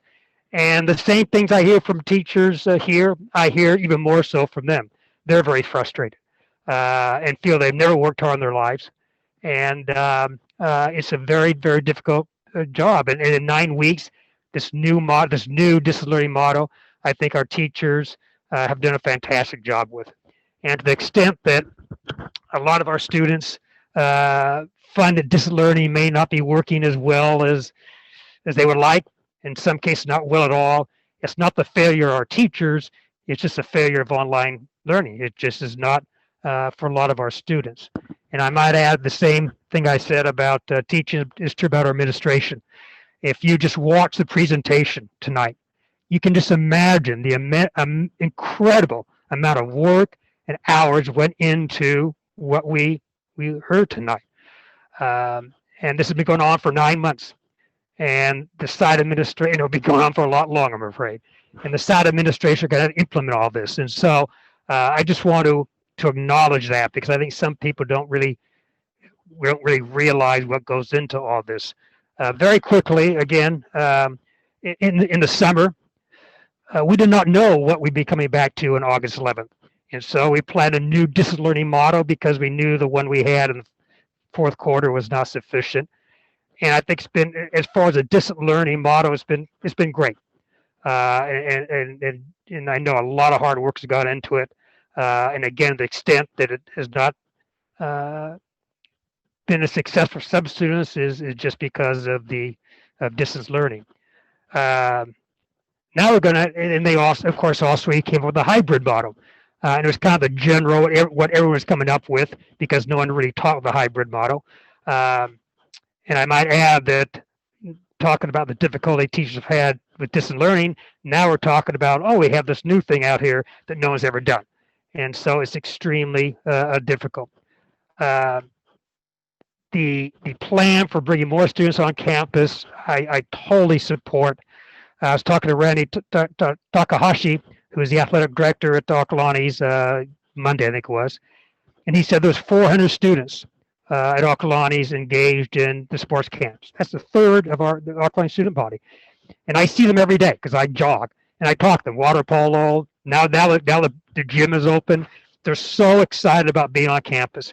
I had one that come up to me on Monday and said, gee, I hear the band is going to come back. I said, that's great. I didn't know you played in the band. He said, I don't play in the band. I'm just excited that the band's going to come back. And I think that's the attitude students have. I don't know the numbers of the other three campuses, but I'm sure it's very significant as well. So I'm all for getting students on campus, all these smaller groups. I think it's fantastic. We're moving a lot faster than most high schools. I think students need in-person instruction. I realize the hybrid model, generally speaking, has serious flaws, and those flaws have been mentioned. The particular hybrid model we have may have some additional flaws, and so we may have to come up with a new model. And so I recognize, I do agree with what most teachers have said about the flaws in the hybrid model. And I think some students and parents think it's going to be, oh, just like the old times. It isn't. But what's the alternative? And many say distance learning. The problem I have with that is how long? The argument is distance learning until it's safe to come back to school. Well, what does that mean? Safe to come back to school. Some say when we have a vaccine. Well, the experts are talking about it when we have a vaccine of a 50 to 60 efficiency rate. That's the goal, they said. Now, I don't know what's going to be, but let's just say it's 50%. Furthermore, according to the polls, only about 50% are going to even take it. Now, maybe later in 2021, there'll be more acceptance of that. The point is, if we have a vaccination, it's going to have to be difficult to distribute it. I don't think teenagers will be a priority. I hope teachers will be, but I don't think teenagers will be a priority. And so even if we require all our students and all our faculty to have vaccination, that will take some time. But even then, if all our students are vaccinated, all our faculty are vaccinated, that's still a 50% efficiency rate. Are you going to feel safe at 50%? And so my concern is if we just simply say, yeah, we'll just do distance learning because it's a better learning model, I don't necessarily agree with that. It may prove to be right, but I just don't. I don't think so.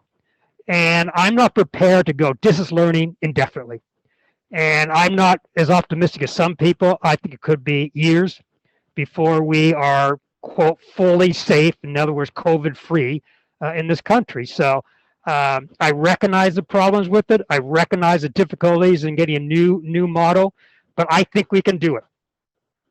And so the last thing is I totally support this, the proposal the district put into or is implemented to get students back on campus, to have a well-organized return to in-class learning. If we did it right now, it would be chaos. I mean, it just to try to change all those schedules, 20% plus in a distance learning program, it just wouldn't work. Gardner Grove Unified, Newport Harbor realized that. They were both planning to go October 12th. Go back hybrid October 12th. On October 8th, Newport Mesa said, we can't do this. We have too many kids who now have far more kids who want to go distance learning than we thought. They had taken a poll back. They had gone commitment from parents back in August. There's some talk about that last board. I mean, how come we didn't get those numbers? They got the numbers. The numbers are totally out of date. And so anyway, I've talked enough. There's huge problems. I think we can overcome them. I support the plan, and that's all I got to say. Thank you. Thank you. Dr. Severson?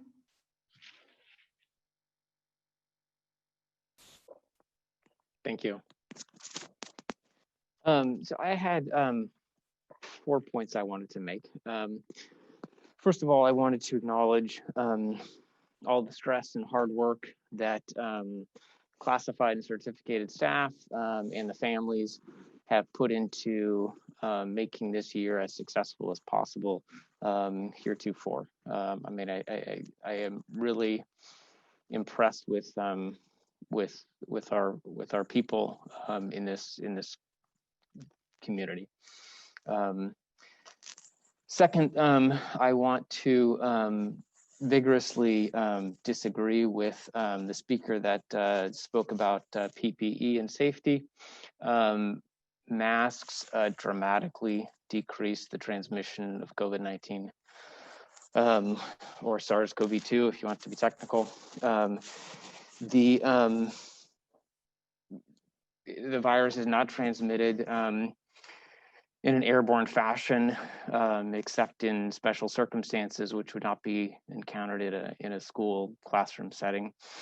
And that's the established science. I will also say it's my opinion that the goal should not be, with a novel virus that our immune system has never seen, the goal should not be to have zero exposure to any virus particles. I think a little bit of micro doses is actually what you want. A little microdose here, a little microdose there, your immune system gets primed to it. What you don't want to have is an unmasked large exposure to the virus all at once. But again, surfaces are not the way that people are transmitting COVID-19. If you pick up 1 or 2 virus particles from a surface, that's not what the problem is.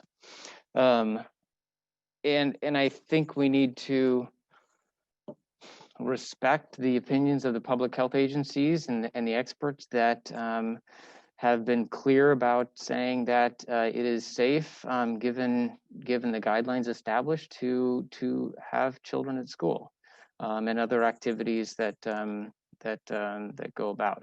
I mean, is it safe to go into a crowded bar and be talking loudly? No. But what we're talking about here with school is there's a safe way to make that happen. Third, I think I made myself clear at the last meeting that I'm in favor of having as many kids on campus as soon as possible that want to be there. That's done in a safe manner. I think in-person instruction is the best instruction. And again, I'll acknowledge what my other colleagues have said about the limitations of a hybrid model, but kids should have the opportunity, especially as we've already started to do, our kids that really benefit from in-person instructions should be prioritized as we've done. And my final point is that I accept that the mid-semester time frame is the most realistic timing for restarting in-person model in a hybrid form. And those are my thoughts. Thank you. And last, Mr. Nibley. Thank you, President Kanzerski. And well, I guess I'd start similar to Dr. Saberson by echoing what President Kanzerski said, her initiatory remarks to both classified staff and faculty, which just to add a little bit of humor here, I'll try. I like to think that we all treat the same way that I treat my parents' dinner, which I was able to get in during that little recess, which is the thank you, I think, is kind of implied in how delicious the meal is, how high quality the service is. And I forget to do that.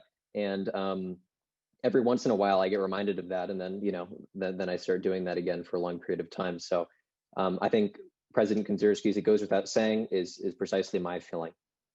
But I wanted to offer a framework for analysis of the proposal, along with one elaboratory question to Ms. Glimy, if possible. The first area would be safety of students and staff. Again, number one concern. The second one would be the administrative and organizational concerns. Preston, you froze during that question, so we didn't actually Sure. hear what you said. Can you repeat it, please? Oh, sure. That's a little bit awkward. I was saying that after I get through my premise, I wanted to ask you just one question, Ms. Glimy, based on kind of these two frameworks. The first, safety of students and staff, and the second, the administrative concerns, and ranked in that order of importance, but still, of course, both being necessary for any sort of hybrid implementation. But beginning with safety of students and staff, I spoke with Dr. Nickerson before this meeting a couple of days ago, and there's one thing that I think needs to be acknowledged publicly, that so far as COVID safety is concerned, this is not just my opinion, this is the opinion of my father, who's a physician, and many of his colleagues. that there is no noteworthy difference between reopening now versus the beginning of second semester versus any time until there's a vaccine as far as COVID safety. Our county's averages are looking at, in a city like Orinda, 20,000 people, 1 new case per day. But that's at the county level, of course. The data actually shows that level being lower.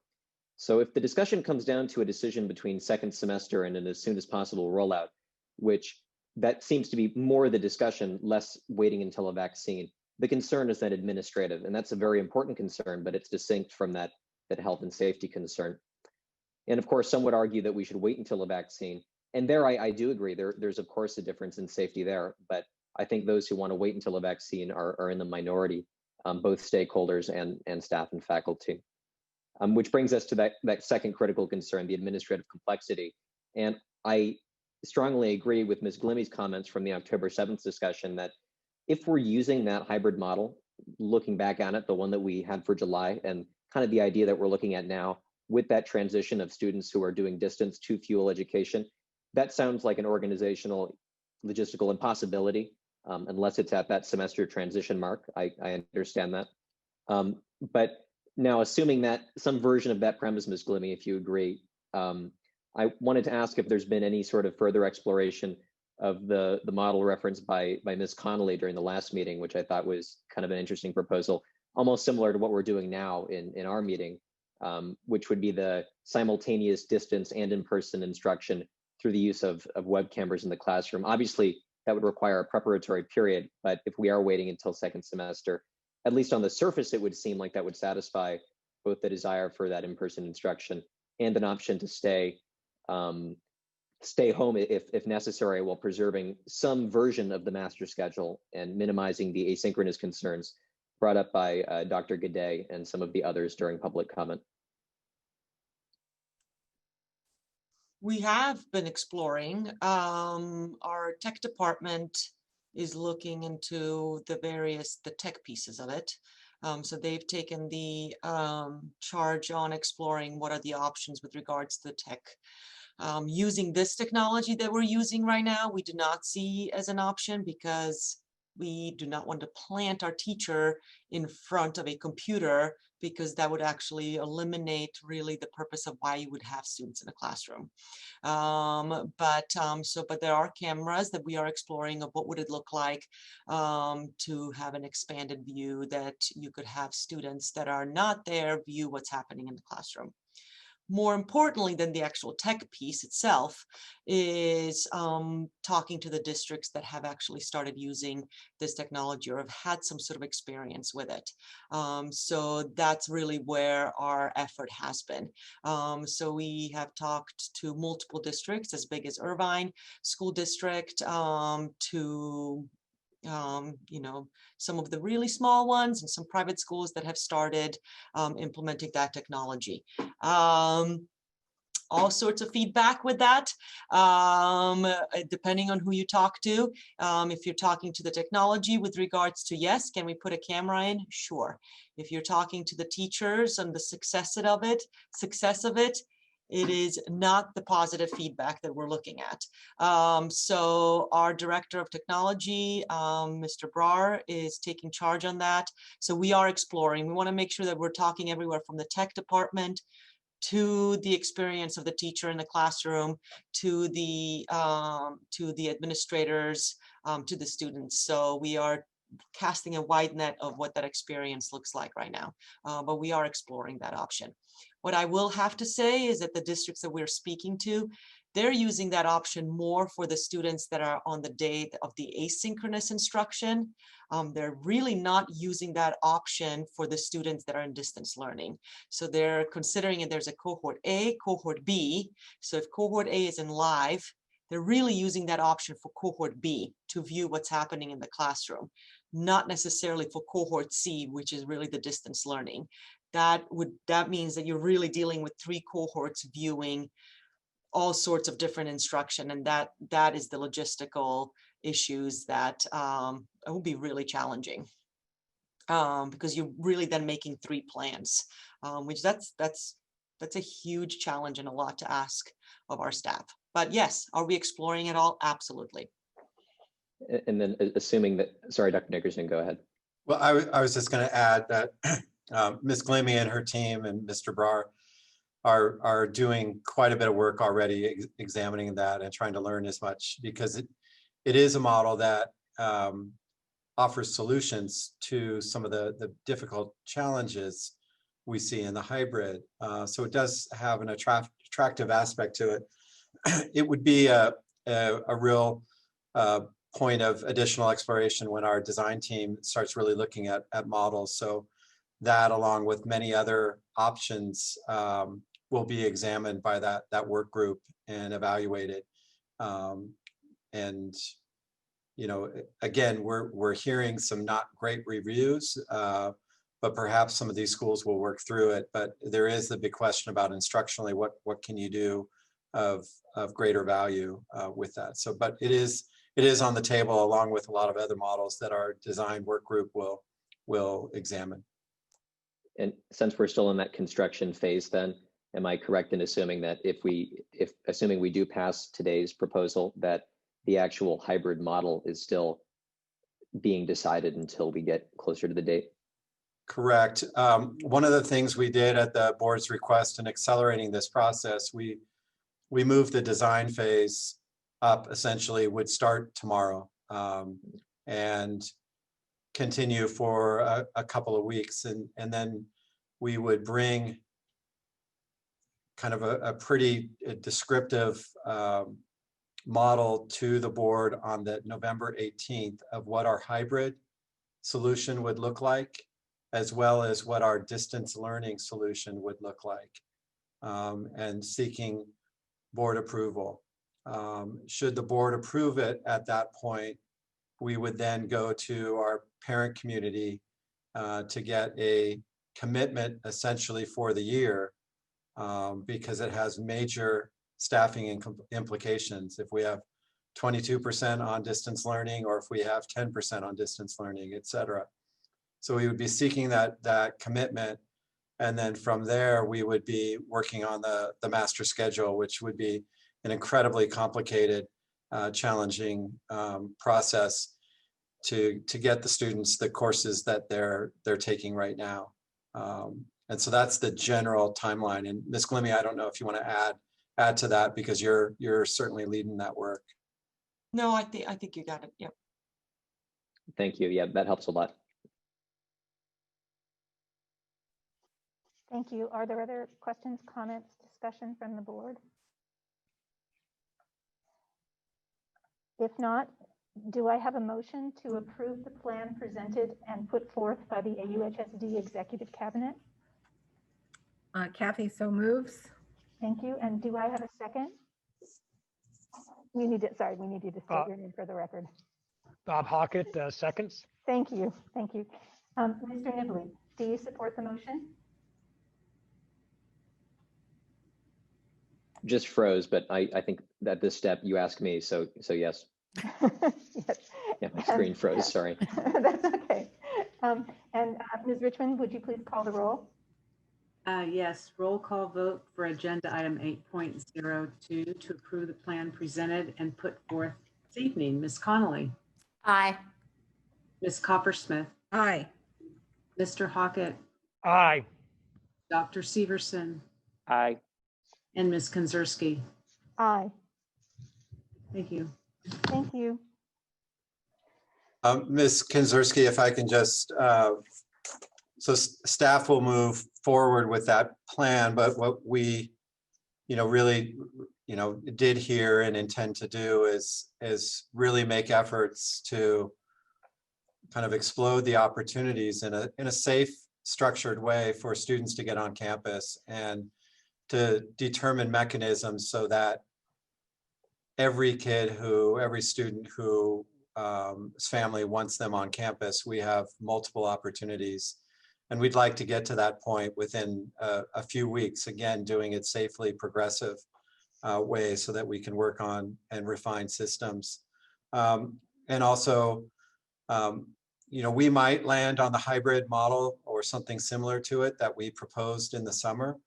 We are seeing a lot of schools in different counties that are in a different place with public health, moving in a direction very much like that. But we're also determined to take a really good look at that and see if there is a better model. You know, a better model instructionally, a better model getting kids on campus more often, a better model for public health, you know, reasons. You know, we've heard some people say do the every other week like Moraga's doing because it's better for public health. Some are saying, how about AM, PM because it gets students on campus more days. Do we go from our block schedule to our shorter periods? Maybe not ideally instructionally or maybe not best for public health, but all of those types of things we want to explore. The notion of Zooming in the room or whatever it's being called, where you can have synchronous and learning happening in the classroom and also happening at home for the different cohort. All of those things we want to look at and come up with what staff believes is the best model for students and instructionally and for students, for mental health, for public health, all those things. And then Ms. Connolly, I think, referenced it and kind of to Ms. Tewksbury's concerns. And I know Mick McEwen from SEIU has similar concerns. Some of the safety procedures, those are things that we know we need to fine tune as we get more and more students on campus. Yes, we put a lot of work into HVAC. We have the filters were all upgraded. We put in devices to ionizing devices to kill some of the living matter going through that, and certainly the particulate matter going through the systems. So we've done a lot with our HVAC system, but again, that needs fine tuning and every process, whether it's the directional traffic or it's the staggered dismissals, all those things need refinement, need work so that we can ensure that our campus is as safe as possible. And that's what we'll be working on as more and more students are on campus. To the note of safety, we did post just for display community compact in board docs, and it's a draft version. It needs some further review, and it is something we plan to bring to the board for approval on November 4th, our next board meeting. We want to bring that as kind of establishing the expectations. I think our expectations have been communicated in different ways. We want to bring it into one document that highlights the priorities on that for all students and all staff that are coming on campus so that we can keep it very safe. I think the board's familiar that there's probably not a college that has opened for students to come into their residence that doesn't have a compact. We're starting to see them pop up in school districts. Orinda talked about one, Orinda AUHSD talked about one at the end of, last week. And so we've built a draft based on some of that and we'll be refining it.